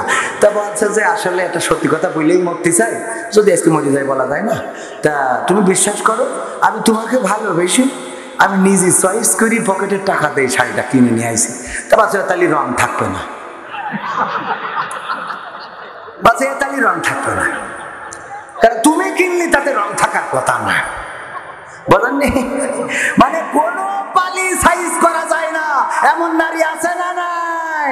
ও আমার মা বোনেরা, স্বামীদের এত প্রেসারে রাখা যাবে না, স্বামীদের সাথে ভালো ব্যবহার করতে হবে, যেমন ব্যবহার করেছেন আমার বিশ্ব নবীর সঙ্গিনীগণ, যেমন ব্যবহার করেছেন নবীদের স্ত্রীগণ, যেমন ব্যবহার করেছেন আমার নবীর কন্যা মা ফাতেমা রাদিয়াল্লাহু তাআলা আনহা। ও আমার মা বোনেরা, আম্মা খায়েশা, আম্মা আয়েশা রাদিয়াল্লাহু তাআলা আনহা একদিন রাসূলকে গোসল করাচ্ছেন। অনেকেই জানেন রাসূল চেয়ারের পরে একটা চৌকির পরে বসেছেন, চৌকির উপরে পানি ঢালছেন আর পানিটা গড়িয়ে যাচ্ছে, আল্লাহ রাসূলকে গোসল করাচ্ছেন। ওই পানি যখন গড়িয়ে সামনের দিকে গেছে, আল্লাহর নবী দেখেন পানিতে রক্তের মতো কি যেন দেখা যায়। আল্লাহর নবী বললেন, ওগো আয়েশা, আমি গোসল করছি, তুমি আমার গায়ে পানি ঢালছো, এই চৌকিতে বসেছি, পানিটা গড়িয়ে যাচ্ছে, ওই পানিতে যেন রক্তের মতো কি দেখা যাচ্ছে। বলো দেখি আয়েশা, ওটা কি? আম্মা আয়েশা বললেন, ওগো নবী, আপনি যখন চৌকিটার উপরে বসেছেন তখন অজ্ঞতাবশত অথবা অসতর্কতাবশত আমার একটা পায়ের আঙ্গুল আপনার এই চৌকির নিচেই পড়ে গেছে। চৌকির নিচে পড়ার কারণে আমার ওই আঙ্গুলটা ফেটে যে রক্ত বের হচ্ছে সেই রক্তটাই গড়িয়ে যাচ্ছে। আল্লাহর নবী তাড়াতাড়ি করে উঠলেন, চৌকিটা সরালেন, তারপরে আম্মা আয়েশা রাদিয়াল্লাহু তাআলা আনহার সেবা করলেন, বললেন, ওগো আয়েশা, তোমার পায়ের আঙ্গুলটা ফেটে গেল, আমার চৌকির নিচে পড়ে তোমার পায়ের আঙ্গুলটা ফেটে রক্ত বের হয়ে গেল, সেই রক্ত পানিতে গড়িয়ে গেল, পানিতে ভেসে গেল, কিন্তু একবারের জন্য তুমি একটু উষ্টিস করলা না, একবারের জন্য তুমি আগ পর্যন্ত করলা না। ওগো আয়েশা, তুমি কি কোনো ব্যথা পাওনি গো আয়েশা? আম্মা আয়েশা বললেন, ওগো নবী, আপনার চৌকির তলায় পড়ে শুধুমাত্র একটা পায়ের আঙ্গুল ফেটে রক্ত বের হয়ে গেছে, এই চৌকির তলায় যদি আমার কলিজাটা পড়ে যেত আর কলিজাটা ফেটে রক্ত বের হয়ে যেত, তবু আমি একবার বলতাম না, ওগো বিশ্ব নবী, আপনার চৌকির তলায় কলিজাটা পড়েছে, একটু উঠে দাঁড়ান। আল্লাহু আকবার, আল্লাহু আকবার বলবেন না? আর আজকের নারীরা চৌকির তলায় তো দূরের কথা, যদি একটু 19 থেকে 20 হয়, মানে হঠাৎ করে কোনোভাবে একটু ঘা লেগেছে, কানা নাকি তুমি চোখে দেখতে পাচ্ছ না, ঘুরতে হবে, কার সাথে যে আল্লাহ বিয়ে দিয়েছে না, আছে না নাই? কানা এখন যে ঢালা কানা, এরকম আচরণ কি করা যাবে? যাবে না। এই ওয়াজগুলো আমার মা বোনদের শোনার দরকার আছে না নাই? কিন্তু এই ওয়াজগুলো এখন শোনে না, ওরা ওই যে স্টার জলসে সংসারে অশান্তি এখন যেন বেসিক হয়ে গেছে, পরকীয়া এটা কিছুই মনে হয় না, আরেকজনের সাথে ফোনে কথা বলা কিছুই না। হ্যাঁ বড়টু ভাই, হ্যাঁ আমাকে কেমন লাগছে দেখেন তো, হ্যাঁ লিপস্টিকটা অনেক সুন্দর হয়েছে না, নারায়ণবাড়ি বাজার থেকে কিনেছি। হ্যাঁ আপনিও যে চুলের কাটিংটা করেছেন, কোথা থেকে করেছেন? কুর্তা কাটিংটা বেশ ফাইন লাগছে। আছে না নাই? সুন্দর করে কথা বলে। এর মধ্যে যদি স্বামী কল দেয়, স্বামী যদি কল দেয়, বিদেশে থাকে, নারায়ণবাড়ির অনেকেই প্রবাসে আছে না, স্বামী যদি কল দেয়, হ্যাঁ হ্যাঁ বলটু ভাই একটু একটু ওয়েট করেন, আমি কল ব্যাক করতেছি, একটু ওয়েট করেন। হ্যালো, এই এই তুমি বিদেশে কি এই খালি বোর কাছে ফোন করার জন্য গেছা?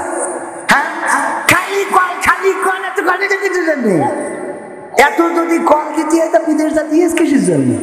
টাকা পাঠায় পিন নাম্বারটা বললেন, আমি নারায়ণগঞ্জ ইসলামী ব্যাংকে তুলে আনবানে। এত কল দিয়া লাগবে না, শোনা তুমি ভালো করে কাজ করো, এত কল দিবা না। আমি কিন্তু বারবার বলি যে এত বিরক্ত করবা না, কথা যেন মনে থাকে, খালি কল দেবা। হ্যাঁ বল্টু ভাই, হ্যাঁ হ্যাঁ কেমন আছেন বল্টু ভাই? হ্যাঁ ওই পাগলটা কল দিয়েছিল, আছে না নাই? আবার পুরুষরাও এই খাটাস আছে না নাই? নিজের স্ত্রীর সাথে ভালো কথা বলে না, অথচ অফিসে যদি নারী কলিগ থাকে সকালবেলা যে হ্যাঁ গুড মর্নিং, কি মর্নিং, গুড মর্নিং, আপনাকে আজকে দারুণ দেখাচ্ছে, অনেক ভালো লেগেছে। আচ্ছা 14 ফেব্রুয়ারি আপনার কি কোনো প্ল্যান আছে? না আমার কোনো প্ল্যান নেই, আপনাকে নিয়ে আমি গদখালিতে যাবো, হ্যাঁ ওখানে গিয়ে আপনার ফুল কিনে দেবো, ঠিক আছে? স্ত্রী যদি বলে দেখো 14 তারিখ তুমি অন্তত এই দিন আমার একটু গদখালি নিয়ে যে একটা ফুল কিনে মাথাবে, এই তোর এত বেড়াতি স্বাদ হয় কেন? তোমার 14 তারিখে বেড়াতি হবে তোমার? এরকম আছে না নাই? পরের বর সাথে আরে বাবা ও ভাবি, ভাবি হ্যাঁ ভাবি কেমন আছেন? পাকামো করা যাবে, পরকিয়া করা যাবে। আর যে কিবরিয়া, কি কিবরিয়া নাম শুনেছেন আপনারা? একটা অনুষ্ঠান বানায়, ওই যে পথ হারানো মানুষদেরকে খুঁজে খুঁজে কত ভাঙা সংসার জোড়া লাগালেন, কত হারানো মাকে ফিরিয়ে দিলেন, কত হারানো স্বামীকে ফিরিয়ে দিলেন, কত হারানো স্ত্রীকে ফিরিয়ে দিলেন, কত হারানো সন্তানকে ফিরিয়ে দিলেন, কিন্তু তার সংসারে শান্তি নাই, স্ত্রীর সাথে বিচ্ছেদ হয়ে যাচ্ছে, এমনকি পুলিশকে ডেকে পর্যন্ত সহযোগিতা পেয়েছে। পত্রিকায় এসেছে নারীর অত্যাচারে অতিষ্ঠ হয়ে গিয়েছেন, স্ত্রীর অত্যাচার আর সহ্য করতে না পেরে পুলিশকে পর্যন্ত ডেকেছেন, কারণ তার স্ত্রী যতটুকু জেনেছি তার আপন মাকে মানে ওই স্ত্রীর শাশুড়ি, তার মানে আর যে কিবরিয়ার মাকে পর্যন্ত বাসায় আনতে দেয় না। এমন মানুষ, এমন স্ত্রী বাংলার জমিনে আছে না নাই? মাকে ভালো চোখে দেখে না, শাশুড়িকে ভালো চোখে দেখে না, ছেলের মাকে বাবাকে সহ্য করতে পারে না। আবার অনেক নারী আছে পুত্রবধূকে ভালো চোখে দেখে না, পুত্রবধূকে সহ্য করতে পারে না, অথচ একটু পরিবর্তন হইলেই হয়ে যায়। যদি শাশুড়ি চিন্তা করে আমার পুত্রবধূ কারো না কারো কন্যা, ঠিক না, কারো না কারো মেয়ে, কারো না কারো বোন, কারো না কারো স্বজন, আমি তাকে কষ্ট দেব না, এমন চিন্তা যদি শাশুড়িরা করে তাইলে এই সংসারে অশান্তি আসবে না। কিন্তু আমাদের শাশুড়িরা কেমন, মেয়ে যদি জামাই বাড়ি খুশি থাকে তাইলে গল্প দিয়ে বেড়ায়, আমার মেয়ে আমার জামাই তুলনা হয় না। কয় তোর জামাই তোর জন্য মাছ কিনে আনে? কয় না। কয় আমার জামাই এইরকম বড় ইলিশ মাছ কিনে নিয়ে আসে, জীবনে এইরকম বড় ইলিশ মাছ কেউ দেখিনি, কিন্তু কত বড় এইরকম বড় ইলিশ। ছেলে যদি একটা রুই মাছ নিয়ে শ্বশুর বাড়ি যায়, বলে একটা মানুষ না কুকুর ভয় দেখে ঠিকই, উনি মাছ নিয়ে শ্বশুর বাড়ি যায়, এরকম আছে না? আছে না নাই? এই মানুষগুলো পরিবর্তন হওয়ার দরকার। ওগো আমার মায়েরা, বোনেরা, একটু পরিবর্তিত হয়ে যান, তাহলে এই সমাজটা চেঞ্জ হয়ে যাবে।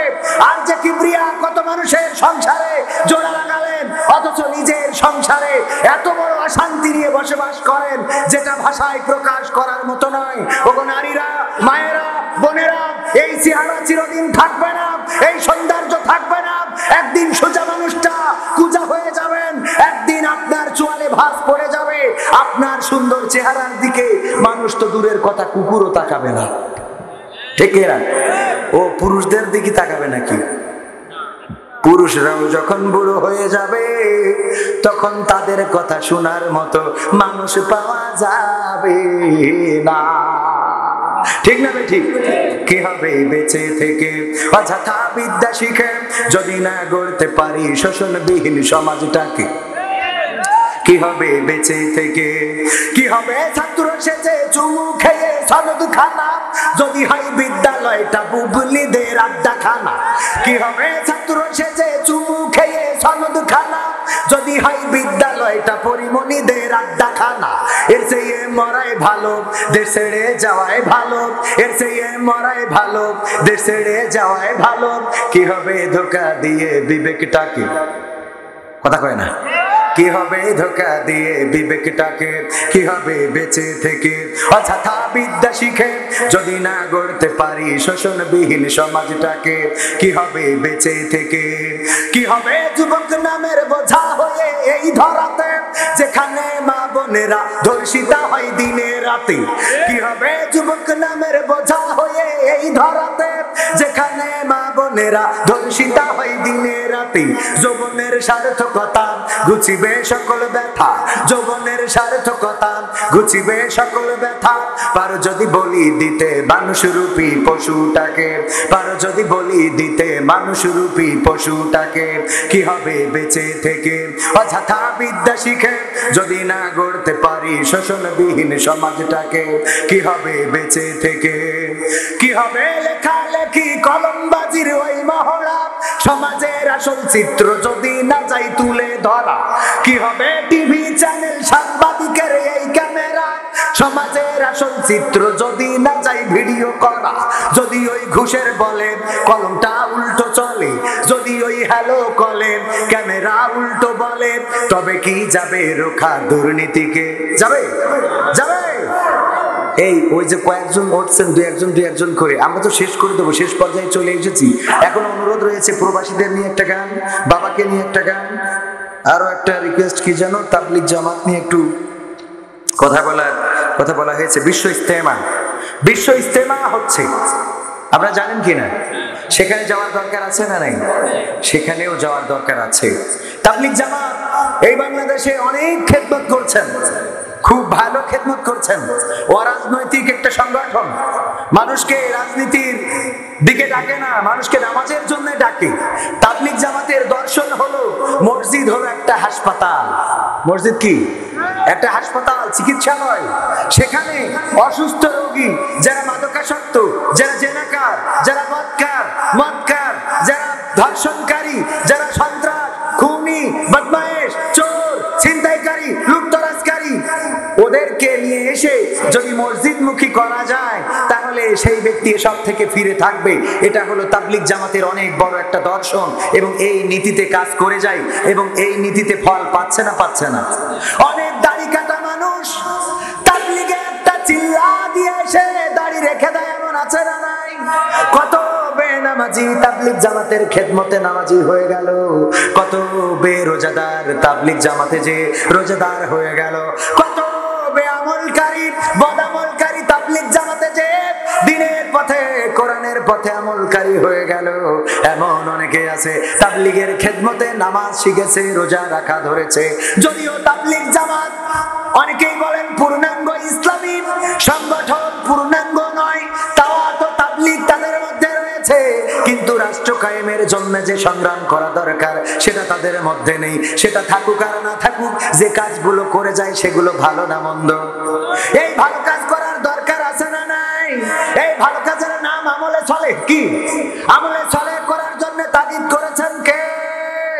ওয়াল্লাস ইন্নাল ইনসানা লাফি খুসর ইল্লাল্লাযীনা আমানু ওয়া আমিলুস সলিহাত। আল্লাহ বলছেন, সময়ের কসম করে বলছেন, সব মানুষ ক্ষতিগ্রস্তের মধ্যে রয়েছে। সব মানুষ ক্ষতিগ্রস্তের মধ্যে। শুধু তারা ব্যতীত কারা? যারা ঈমান এনেছে এবং আমিলুস সলিহাত, আমলে সলেহ করেছে। কি করেছে? আমলে সলেহ করেছে। ভালো কাজ করতে হবে। এই ভালো কাজের মধ্যে তাবলিগ জামাতে যাওয়া, মানুষদেরকে নামাজের জন্য আহ্বান করাও, এটা ভালো কাজ না খারাপ কাজ? এই ভালো কাজগুলো তো করার দরকার আছে না নাই? এই জন্য যদি পারেন বিশ্ব ইস্তেমায়ও যাবেন, সেখানে যে দিন শিক্ষা করা যাবে। অনেকেই এটাকে ছোট করে দেখেন। একজন দেখলাম লিখেছে যে তাবলিগ জামাতে আলোচনা হচ্ছে দুনিয়ার জমিনের নিচের কথা আর আসমানের উপরের কথা। কিসের কথা? জমিনের নিচের কথা, তার মানে কবর হাসর এই কথা, আর আসমানের উপরের কথা তার মানে জান্নাত এবং জাহান্নাম। ওগো আমার ভাইরা, এই আলোচনাকে কি ছোট করে দেখা যাবে নাকি? ছোট করে দেখা যাবে না, কারণ এই জমিনের নিচেই তো একদিন যাওয়া লাগবে, আর একদিন ওই আসমানে আর সে আজিমে আল্লাহর সামনে হাজিরা দেওয়া লাগবে। সুতরাং এই জমিনের নিচের কথা আর উপরের কথা যদি আলোচনা হয়, আলহামদুলিল্লাহ, ওইটা তুমি মেনে নাও। আর আর মাঝখানের কথা তুমি বলে যাও, কথা কয় না। দুনিয়ার মাঝখানের কথা আমরা বলবো, তুমি বলো, আর একজন বলো, অনেকেই বলে অমুক আমার বাস দিয়েছে, বলে না অমুক আমার বাস দিয়েছে। যদি বাস দেয়, এক কানের জায়গায় যদি দুকন দেয়, তাইলে তাই দিয়ে বাসুই বানাবা, বানাইতে উপরে উঠে যাওয়া উপকার আছে না নাই? বাস দিলে উপকার হয় নাকি অপকার হয় বলেন? উপকার, কারণ যে বাস দিয়েছে, যে অর্থেই বলেন, সে আপনাকে শিখিয়ে দিয়েছে যে এই কাজগুলো করা যাবে না। টাকা ধার দিয়েছিলেন, কি দিয়েছিলেন? ওই আমানতের ওয়াজ করতে করতে কোনে চলে আইছি, মনে আছে? আল্লাহর নবী সাল্লাল্লাহু আলাইহি ওয়াসাল্লাম আমানতকে খেয়ানত করেন নাই। অর্থনীতির মধ্যে ইসলামের নীতি, কোরআনের নীতি আছে না নাই? রাসূলের নীতি আছে না নাই? সেই কথা বলতে যে এত দূর আসলাম, মানে বলতে চাইলাম যে অর্থনীতি হইল এমন নীতি, অনেকেই বলে যেই নীতি আদান প্রদান করিয়া অথবা যেই নীতি শিক্ষা করিয়া বাংলাদেশে ওয়াসায় চাকরি করে আমেরিকায় 12টা বাড়ি বানানো যায়, ইহাকে অর্থনীতি বলে। কে? অনেকের কাছে অর্থনীতির সংজ্ঞা হলো যেই নীতি করলে রাস্তাঘাটে কালভার্ট করার সময় রড না দিয়ে বাঁশ দেয়া যায়, সেইটা হলো অর্থনীতি। বলেন ঠিক কিনা? বাঁশ দেয়া নেতা আছে না নাই? রডের জায়গায় বাঁশ। জিজ্ঞেস করলাম, ভাই রডের জায়গায় বাঁশ দিলেন কেন গো? আপনি তো রাষ্ট্রের বিরুদ্ধে কাজ করে ফেলেছেন। কয় হুজুর আপনারা বোঝেন না, আপনাদের এত জ্ঞান নেই। বললাম কেন, আপনাদের জ্ঞানে কি বলে? কয় আমাদের জ্ঞানে বলে, বিজ্ঞানে বলে যে এই দুনিয়া সৃষ্টির পর থেকে কিয়ামত পর্যন্ত রডে জং ধরবে, কিন্তু বাঁশে কোনোদিন জং ধরবে না। এই জন্য বাঁশ দিয়েছি। এরা আছে না নাই? আমাদের বলে হুজুর রাজনীতি করা যাবে না, রাষ্ট্রবিরোধী কথা বলা যাবে না, এই করা যাবে না, তাই করা যাবে না, এই জাতীয় কথাগুলো বলে। ওদিকে আর যাবো না, ওদিকে কথা বাড়াবো না। যেই কথাগুলো বলার জন্য আমি একটু এই খাতা কলম এখানে আছে, আমার টাইমের মধ্যে সেই কথাগুলো বলতে চাই। তাবলীগ জামাতে যাবেন, কেউ যদি আপনার ক্ষতি করে, আপনার বাঁশ দেয়, বাঁশগুলো নিয়ে বাঁশুই লাগাবেন, আপনি বুঝে যাবেন কে বাঁশ দিয়েছে। বিপদে পড়েছেন, বন্ধুদের যদি তেল ফুরাই যায় রাস্তার মাঝখানে, মোটরসাইকেলের তেল যদি ফুরাই যায়, বন্ধুদের ফোন দেবেন যে জনাব মিস্টার বা অমুক, এই রফিকুল, এই আমার এই নারায়ণগালি এই মাঝখানে মেহেগনি বাগানে আমার তেলটা ফুরাই গেছে, তুই 1 লিটার তেল নিয়ে আসছিস। আরে দোস্ত বলিস নে, আমি খুব বিপদে আছি রে, আমি এমন জায়গায় আছি। আছে না নাই? বন্ধুকে ট্রাই করবেন, বন্ধু পাওয়া যায় না, বন্ধুরা উপকারে আসে না, বিপদের সময় আসে না, আবার টাকা ধার নেওয়ার সময় এমন ভাবে কথা বলে মনে হয় ওর মতো আল্লাহর ওলি কেউ নেই, ওর মতো পীর সাহেব কেউ নেই। আর টাকা ধার দেওয়ার পরে যেন টাকা চাইতে গেলে মনে হয় আপনার মতো কাঙাল আর পৃথিবীতে কেউ নেই, ও হইল ডোনাল্ড ট্রাম্প। ও কি ডোনাল্ড ট্রাম্প? এরম বিপদে পড়েছেন না পড়েন নাই? এরম বিপদে পড়ার লোক আছে না নাই? এরম বিপদে পড়েছেন। কি হবে বেঁচে থেকে? কি হবে নামাজ রোজা ইমানদারির ভয় করে? কোরআনের পাখি যদি আজও থাকে কারাগারে। কি হবে নামাজ রোজা ইমানদারির ভয় করে? কোরআনের খাদেম যদি আজও থাকে কারাগারে। মসজিদের কোণে বসে জিকির যত করো কষে, মসজিদের কোণে বসে তসবিহ যত টানো ঠেসে, এভাবে যায় না পাওয়া আল্লাহকে। যায় এভাবে যায় না পাওয়া আল্লাহকে। কি হবে বেঁচে থেকে? অযথা বিদ্যা শিখে যদি না গড়তে পারি শোষণবিহীন সমাজটাকে। কি হবে বেঁচে থেকে? কি হবে আলেম হয়ে ইমাম সেজে মসজিদেতে, পারো যদি সত্য কথা উচ্চ স্বরে না বলিতে। কি হবে আলেম হয়ে ইমাম সেজে সমাজেতে, পারো যদি সত্য কথা উচ্চ স্বরে না বলিতে। স্যাক্রিফাই করো যদি ছেড়ে দাও ইমামতি, স্যাক্রিফাই করো যদি ছেড়ে দাও ইমামতি। কি হবে ধোঁকা দিয়ে আল্লাহকে? কি হবে ধোঁকা দিয়ে আল্লাহকে? কি হবে বেঁচে থেকে? অযথা বিদ্যা শিখে যদি না গড়তে পারি শোষণবিহীন সমাজটাকে। কি হবে বেঁচে থেকে? কি হবে নেতা হয়ে জনবলে ঘাড় ফুলিয়ে, দড়া টানা গরম দেখে যদি থাকো ঘরে শুয়ে। এরকম নেতা আছে না নাই? আছে না নাই? কি হবে নেতা হয়ে জনবলে ঘাড় ফুলিয়ে, দড়া টানা গরম দেখে যদি থাকো ঘরে শুয়ে। এসে সেজে গুজে খেলা হবে, এর চেয়ে সেজে গুজে ভিলেনের সঠিক পদে, এর চেয়ে সেজে গুজে ভিলেনের সঠিক পদে দিয়ে দাও বিনয়ে জীবনটাকে, দিয়ে দাও বিনয়ে জীবনটাকে। কি হবে বেঁচে থেকে অযথা বিদ্যা শিখে যদি না গড়তে পারি শোষণবিহীন সমাজটাকে? কি হবে বেঁচে থেকে? কি হবে আকাশ ছোঁয়া বিলাসবহুল বাড়ি গাড়ি, না খেয়ে কত মানুষ পরপারে দিচ্ছে পাড়ি? কি হবে আকাশ ছোঁয়া বিলাসবহুল বাড়ি গাড়ি, না খেয়ে কত মানুষ পরপারে দিচ্ছে পাড়ি? আজরাইল আসবে যবে মাটিতেই পড়ে রবে, আজরাইল আসবে যবে মাটিতেই পড়ে রবে। কোনো কাজে লাগবে না ওই প্রাসাদটাকে, কোনো কাজে লাগবে না ওই প্রাসাদটাকে। কি হবে বেঁচে থেকে অযথা বিদ্যা শিখে যদি না গড়তে পারি শোষণবিহীন সমাজটাকে? কি হবে বেঁচে থেকে?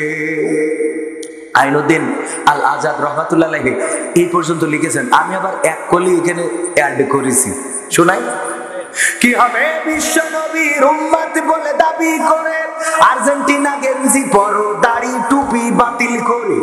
কি হবে বিশ্ব নবীর উম্মত বলে দাবি করে ব্রাজিলের গেঞ্জি পরো দাড়ি টুপি বাতিল করে?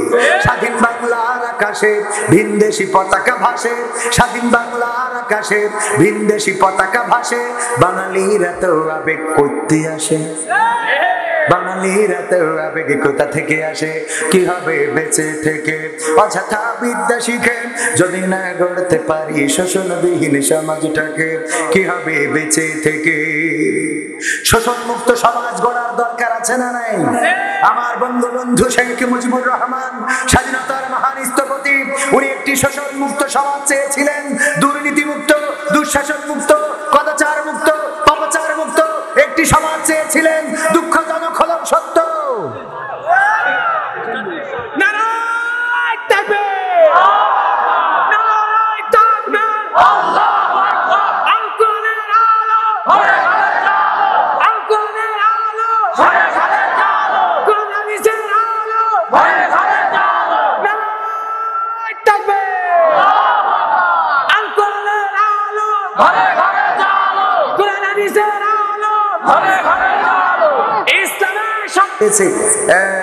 একটা প্রবাসীদের গান, আব্বার গান, তোমাকে জাগতে হবে গান শোনাতে হবে, সব সব শোনাবো, সব শোনাইলে থাকবে কোরআনের প্রেমিকেরা থাকবে, আর যারা আবু জাহেলের প্রেমিক তারা চলে যাবে। বলেন ঠিক কিনা? কোরআনের পক্ষে থাকতে হবে, কোরআনের পক্ষে কথা বলতে হবে, কোরআন কায়েমের সংগ্রাম করতে হবে, কোরআন কায়েমের মিছিলে শামিল থাকতে হবে, কোরআন কায়েমের আন্দোলনে যদি বুকের তাজা রক্ত ঢালা লাগে, বুকের তাজা রক্ত ঢেলে দিয়ে সেই রক্তের সাগরে সাঁতার কেটে কেটে একটি রক্তাক্ত বিপ্লবী কালেমার পতাকা বাংলার জমিনে উড়াবই উড়াবো। কারা কারা রাজি? দুটি হাত দেখাতে হবে।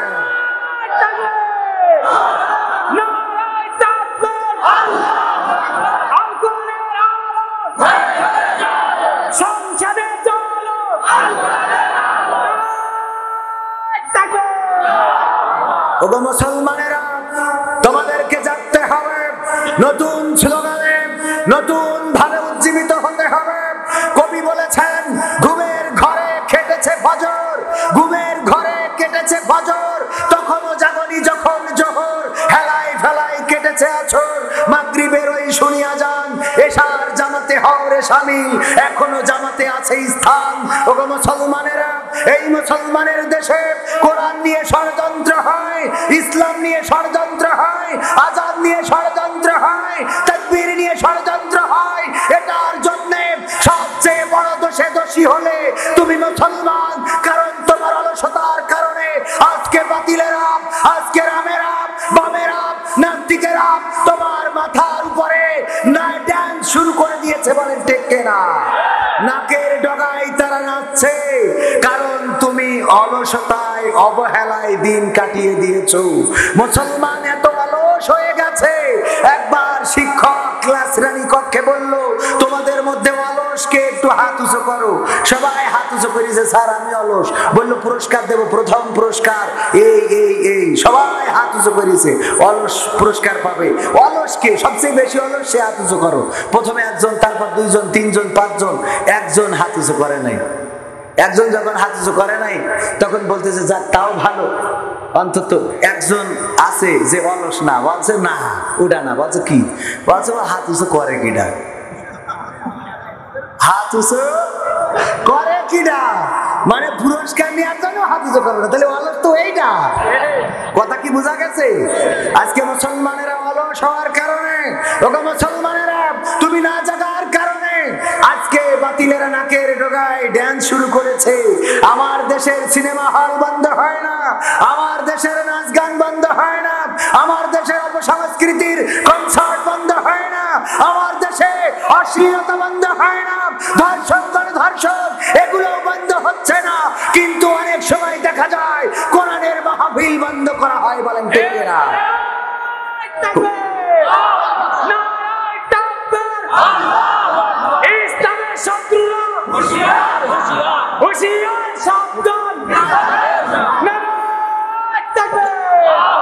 এই দেশে ইসলামের বিরুদ্ধে ষড়যন্ত্র করে পার পাওয়া যাবে? পার পাওয়া যাবে না। তাওহীদি জনতার বাংলাদেশ যারা বুকের তাজা রক্ত ঢেলে দিয়ে মায়ের ভাষাকে আনতে পারে, যারা বুকের তাজা রক্ত ঢেলে দিয়ে বাংলাদেশকে আনতে পারে, যারা বুকের তাজা রক্ত ঢেলে দিয়ে মায়ের ভাষার মর্যাদা রক্ষা করতে জানে, যারা বুকের তাজা রক্ত ঢেলে দিয়ে বাংলাদেশের মানচিত্রের মর্যাদা রক্ষা করতে জানে, তারা প্রয়োজন হলে বুকের তাজা রক্ত ঢেলে দিয়ে আল কোরআনের সম্মানও অক্ষুণ্ণ রাখবে ইনশাআল্লাহ। সেই মুসলমান আছে না নাই? সেই মুসলমান যশোরে আছে না নাই? সেই মুসলমান যদি থেকে থাকে তাহলে আর একটু সময় নেব, আর অল্প একটু সময় থাকবেন না ইনশাআল্লাহ। যেহেতু কমিটির অনুরোধ, যদি এগুলো না শোনাই যাওয়ার সময় বলবে হুজুর শোনাইলেন না। আমার জন্মদিনে সবচেয়ে বেশি খুশি ছিলে তুমি বাবা, কখনো ভাবিনি আমি আমাকে কাঁদিয়ে তুমি এত সকালেই চলে যাওয়া। বাবা নেই কার কার? বাবা নেই। অসংখ্য মানুষ ইয়াতীম, বাবা হারাদের মধ্যে আমিও একজন। বর্দার অন্তরালে মা বোনেরাও আছেন, অনেকেই বাবা হারিয়েছেন। আমার জন্মদিনে সবচেয়ে বেশি খুশি ছিলে তুমি বাবা, কখনো ভাবিনি আমি আমাকে কাঁদিয়ে তুমি এত সকালেই চলে যাবা। কখনো ভাবিনি আমি আমাকে কাঁদিয়ে তুমি এত সকালেই চলে যাবা। হাত ধরে তুমি হাঁটতে শিখাতে, ব্যথা পেলে আমি বুকে তুলে নিতে, কোনো বাইনা করে কাঁদলে আমি তোমার স্নেহের হাতে চোখ মুছে দিতে। হাত ধরে তুমি হাঁটতে শিখাতে, ব্যথা পেলে আমি বুকে তুলে নিতে, কোনো বাইনা করে কাঁদলে আমি তোমার স্নেহের হাতে চোখ মুছে দিতে। আজ তুমি নেই তাই নীরবে কেঁদে যায়, আজ তুমি নেই তাই নীরবে কেঁদে যায়, তোমার স্মৃতি শুধু মনে পড়ে বাবা, কখনো ভাবিনি আমি আমাকে কাঁদিয়ে তুমি এত সকালেই চলে যাবা। কখনো ভাবিনি আমি আমাকে কাঁদিয়ে তুমি এত সকালেই চলে যাবা।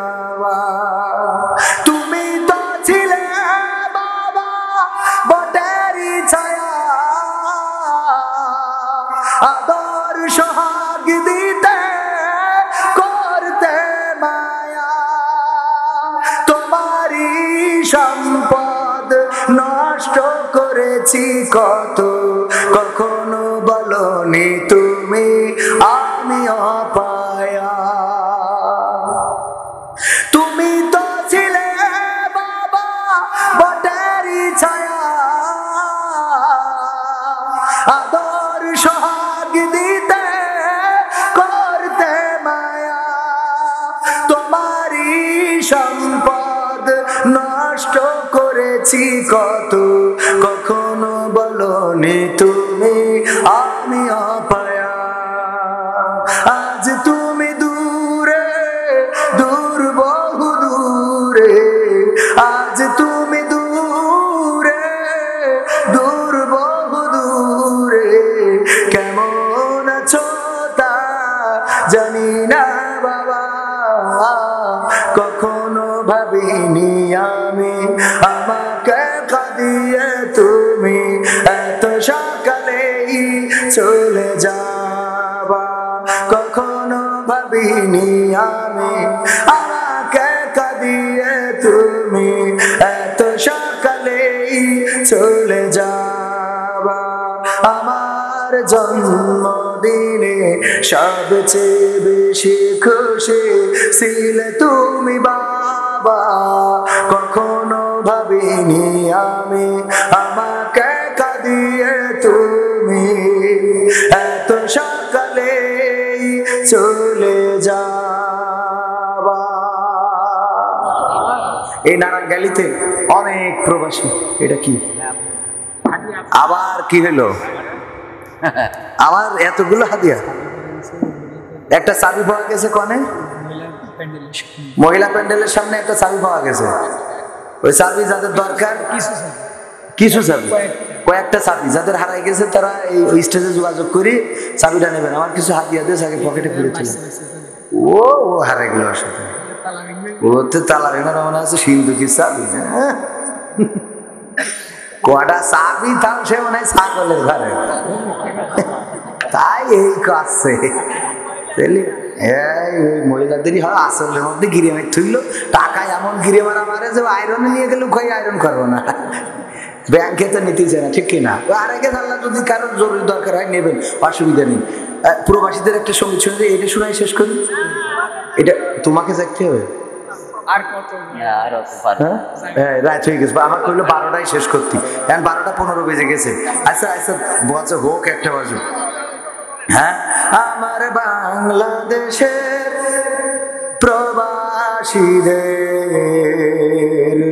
গল্প বলি শোনো, আমার নারায়ণগঞ্জের প্রবাসীদের গল্প বলে শোনো, আমার যশোরের ওই প্রবাসীদের গল্প বলে শোনো। এ গল্প তো কল্পনা নয়, তোমরা কি তা জানো ও ভাই? এ গল্প তো কল্পনা নয়, তোমরা কি তা জানো?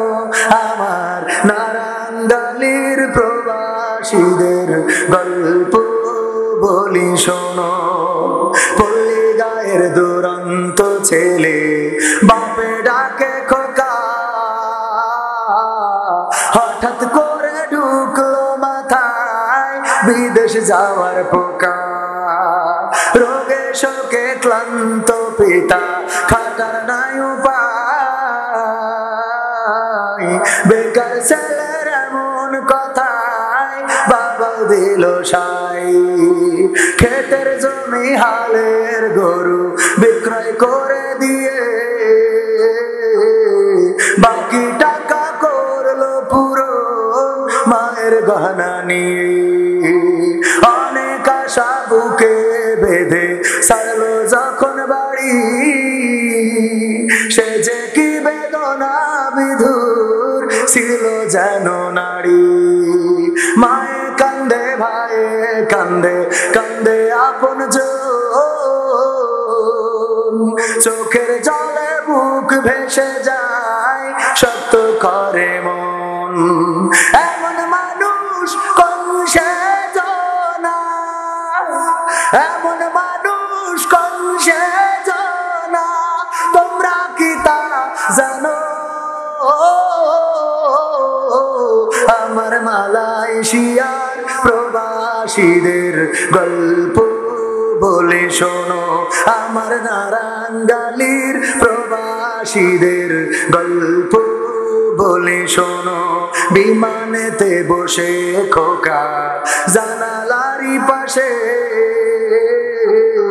নীল আকাশে তাকিয়ে দেখে মায়ের ছবি ভাসি। আঁচল দিয়ে চোখ মুছে মা প্রভুকে যে বলে, আল্লাহ তুমি ভালো রেখো আমার কোলের ছেলে। খোকা যে ছিল মা জননীর কলিজারি ভোটা, ভাবতে সব চোখ ভিজে জল পড়লো ফোটা ফোটা। এমন মানুষ কোন সেজনা, এমন মানুষ কোন সেজনা, তোমরা কি তা জানো? আমার বাংলাদেশের প্রবাসীদের গল্প বলে শোনো, আমার যশোর জেলার প্রবাসীদের গল্প বলে শোনো। নদ নদী আর সাগর নগর দিয়ে খোকা পাড়ে পৌঁছালো যে অতি সাধের বিদেশের বাড়ি। অনেক কষ্টে মিলল খোকার এমন একটা কাজ, হাড় ভাঙা খাটুনি তাতে সকাল দুপুর সাজ। রোগে শোকে কাজ করে যায়, করে না অবহেলা। আকাশ সমান স্বপ্ন দেখে কাটিয়ে দেয় বেলা। মা জননীর সাথে যখন খোকা কথা কয়, বলে বাবা কেমন আছো জানতে ইচ্ছা হয়। মা গো আমি ভালো আছি, মা গো আমি ভালো আছি, দুঃখ নেই তো কোনো। আমার মালয়েশিয়ার প্রবাসীদের গল্প বলে শোনো, আমার সৌদি আরবের প্রবাসীদের গল্প বলে শোনো। হঠাৎ করে বাবা বলে টাকার যে দরকার, তোর মায়েরই বড় অসুখ দেখাবো ডাক্তার। চিন্তায় আমার বাড়ছে আবার তোর বোনেরই নিয়ে, দিনে দিনে হচ্ছে বড় দিতে হবে বিয়ে। তোর ভাইয়েরই লেখা পড়ার খরচ বেড়ে গেছে, দরকার এখন অনেক টাকার, তোর কাছে কি আছে? পাইনি বেতন এখনো খোকা, পকেটটা যে ফাঁকা। তবুও বলে ভেব না বাবা, দেব আমি টাকা। এমন মানুষ কোন সেজনা, এমন মানুষ কোন সেজনা, তোমরা কি তা জানো? আমার কুয়েতের ওই প্রবাসীদের গল্প বলে শোনো, আমার কাতারের ওই প্রবাসীদের গল্প বলে শোনো। দিন মাস গুনে খোকা এখন পৌঁছালো বছরে, করতে হয় কাজ এখন যে তার 10 তলার উপরে। হঠাৎ করে কি হতে কি যেন হয়ে গেল, 10 তলারই উপর থেকে খোকা পড়ে গেল। আকাশ সমান স্বপ্নগুলো আকাশে গেল উড়ে, দেহ থেকে প্রাণ পাখিটা গেল যে ভাই ছিড়ে। বন্ধুরা যে এসে দেখে রক্তে তরতার, নিথর দেহ পড়ে আছে জমিনের উপর। এমন মানুষ কোন সে জানা, এমন মানুষ কোন সে জানা, তোমরা কি তা জানো? আমার নারাঙ্গালির প্রবাসীদের গল্প বলে শোনো, আমার দেয়াড়ার প্রবাসীদের গল্প বলে শোনো। পাঠাতে হবে লাশটা দেশে, আপন তো কেউ নাই, বন্ধুরা সব মিলে মিশে করলো এ কাজটাই। শুনে খবর মা জননীর সে কি আহাজারি, তার কান্দনে আকাশ বাতাস হচ্ছে যে ভাই ভারী। অবশেষে খোকার কফিন পৌঁছালো যে বাড়ি, ভাই বোনার গায়ের স্বজনের সে কি আহাজারি। মা জননী কেঁদে বলে, ওরে আমার ছেলে, বিদেশ থেকে কোন দেশে তুই গেলি আবার চলি। মা গো আমি সুখানিতে, মা গো আমি সুখ কিনিতে জীবন দিছি জানো। আমার নারাঙ্গালির প্রবাসীদের গল্প বলে শোনো, এ গল্প তো কল্পনা নয়, তোমরা কি তা জানো? ও ভাই, এ গল্প তো কল্পনা নয়, তোমরা কি তা জানো? আমার বাংলাদেশের প্রবাসীদের গল্প বলে শোনো। রাত অনেক হয়ে গেছে, কুয়াশা এতক্ষণ বাইরে ছিল, আর এখন আমাদের ঘরের মধ্যে ঢুকছে, ঠিক না? মোনাজাত মোনাজাত মোনাজাত। এই মসজিদের জমিদাতা একজন মহিলা অসুস্থ আছে, আল্লাহ সুস্থ দান করে দাও। প্রাক্তন সভাপতি অসুস্থ, আল্লাহ সুস্থ দান করে দাও।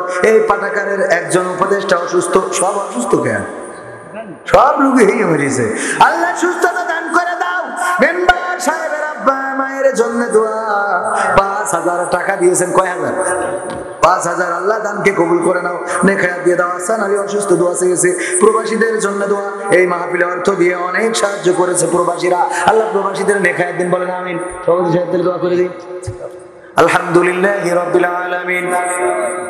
রব্বানা যালামনা আনফুসানা ওয়া ইল্লাম তাগফির লানা ওয়া তারহামনা লানাকুনান্না মিনাল খাসিরিন। রব্বানা আতিনা ফিদ দুনিয়া হাসানাতাও ওয়া ফিল আখিরাতি হাসানা ওয়া কিনা আযাবান নার। তুমি তোমার কুদরতের চোখ দিয়ে একটু তাকিয়ে দেখো গো আল্লাহ, তোমার রহমতের চোখে একটু তাকিয়ে দেখো গো এই নারাঙ্গালিতে। ও আল্লাহ, এই নারাঙ্গালির মাটিতে জমিনের উপরে শীতকে উপেক্ষা করে তোমার বান্দারা সন্ধ্যা থেকে গভীর রাত পর্যন্ত কোরআনের কথা শোনার জন্য, ইসলামের কথা শোনার জন্য, সুস্থ সংস্কৃতির কথা শোনার জন্য, দিনের কথা শোনার জন্য বসে রয়েছে। আল্লাহ তুমি দয়া করে সকলকে কবুল করে নাও। ও আল্লাহ, আমার সাথে যত মানুষ হাত তুলেছে গো আল্লাহ, তুমি দয়া করে সকলের জীবনের গুনাহগুলো ক্ষমা করে দাও। ও আল্লাহ, জেনে গুনাহ করেছে এমন অনেকে আছে না জেনে গুনাহ করেছে, আল্লাহ তুমি দয়া করে যারা জেনে গুনাহ করলো, যারা না জেনে গুনাহ করলো, শয়তানের ওয়াসওয়াসায় পড়ে গুনাহ করলো, বন্ধু বান্ধবের পাল্লায় পড়ে যারা গুনাহ করলো গো আল্লাহ তুমি দয়া করে সকলকে ক্ষমা করে দাও। আল্লাহ তুমি গোপন গুনাহগুলো গোপনে রেখে দাও, আল্লাহ প্রকাশ্যে গুনাহগুলো ক্ষমা করে দাও। ও আল্লাহ, তুমি এই জমিনে যত তোমার বান্দা বান্দি হাত তুলেছে, তুমি সকলের হাত দুখানে কবুল করে নাও। ও আল্লাহ, তোমার কাছে হাত তুললে মনে পড়ে যায় জনম দুঃখিনী মায়ের কথা, মা জননী যাদের নাই চিরজন্মের মতো বিদায় নিয়ে চলে গেল। শীতের রাত, মা জননী রাত জেগে বসে থাকতো, কখন বাড়িতে ফিরবো। মা ডাক দিয়ে বলতেন, ওরে খোকা, এত রাত করে ফিরিস কেন রে বোকা? এই শীতের রাত এত রাত করে বাইরে থাকতে হয় না। এই মা চিরজন্মের মতো বিদায় নিয়ে চলে গেছে, আর তো কোনোদিন ডাক দেয় না। মন কি মন, টন কি টন, মাটি বুকে নিয়ে আল্লাহ শুয়ে আছে গহীন কবরে। ওগো আল্লাহ, এই শীতের রাতে আর কম্বল লাগে না, খেতা লাগে না।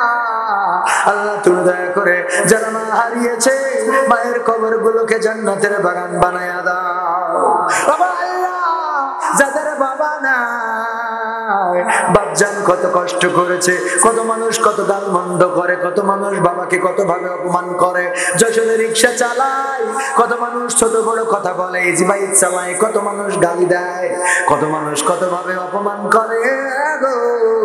কোনোদিন রাগ করে না, কোনোদিন অভিমান করে না, কারণ জানে আমার বাড়িতে সন্তান আছে রে। আমি রাগ করলে তো চলে না, আমি অভিমান করলে তো চলে না। কত মানুষের গালি হজম করলেন, কত মানুষের নির্যাতন সহ্য করলেন, মাথার ঘামটা পায়ে ফেললেন, রোদ্রে পুড়লেন, বৃষ্টিতে ভিজলেন, শীতে থরথর করে কাঁপলেন, কিন্তু না কোনোদিন কর্মজীবন থেকে ফিরে থাকেননি। এই বাপজান যাদের নাই রে, ওই বাবার কবরকে জান্নাতের বাগান বানায়া দাও। আল্লাহ তুমি এই মাহফিলের সভাপতিকে কবুল করে নাও, মাহফিল কমিটিদেরকে কবুল করে নাও, স্বেচ্ছাসেবকদেরকে কবুল করে নাও। ও আল্লাহ, অসুস্থ রয়েছে সাবেক সভাপতি, আল্লাহ তুমি তাকে সুস্থতা দান করে দাও। আল্লাহ তোমার কাছে কাজ করে ফরিয়াদ করে মেম্বার সাহেব, উনি দোয়া চেয়েছেন পিতামাতার জন্য, আল্লাহ কবুল করে নাও। 5,000 টাকা দান করেছেন, আল্লাহ চেয়ারম্যান সাহেব 10,000 টাকা দিয়েছেন, আল্লাহ কবুল করে নাও, নেখায়া দিয়ে দাও, মনের স্বপ্নগুলো পুরা করে দাও। আল্লাহ এই মাহফিলে যত মানুষ দান করেছে, যত শ্রোতা মণ্ডলী দান করেছে, আল্লাহ সকলের দানকে তুমি বহু গুণে বাড়িয়ে আল্লাহ তুমি আবার ফিরিয়ে দাও গো আল্লাহ। ও আল্লাহ, তুমি সকলের জীবনের গুণাগুলো ক্ষমা করে দাও। যার ঋণ, যে ঋণগ্রস্ত আছে, ঋণ পরিশোধ করে দাও। কন্যা দায়গ্রস্ত মা বাবার, আল্লাহ কন্যা দায় থেকে মুক্তি দিয়ে দাও। আল্লাহ অসুস্থ যারা রয়েছে, সুস্থতা দান করে দাও। পর্দার অন্তরালে যত মা বোন হাত তুলেছে, আল্লাহ পর্দা করে চলার তৌফিক দান করে দাও।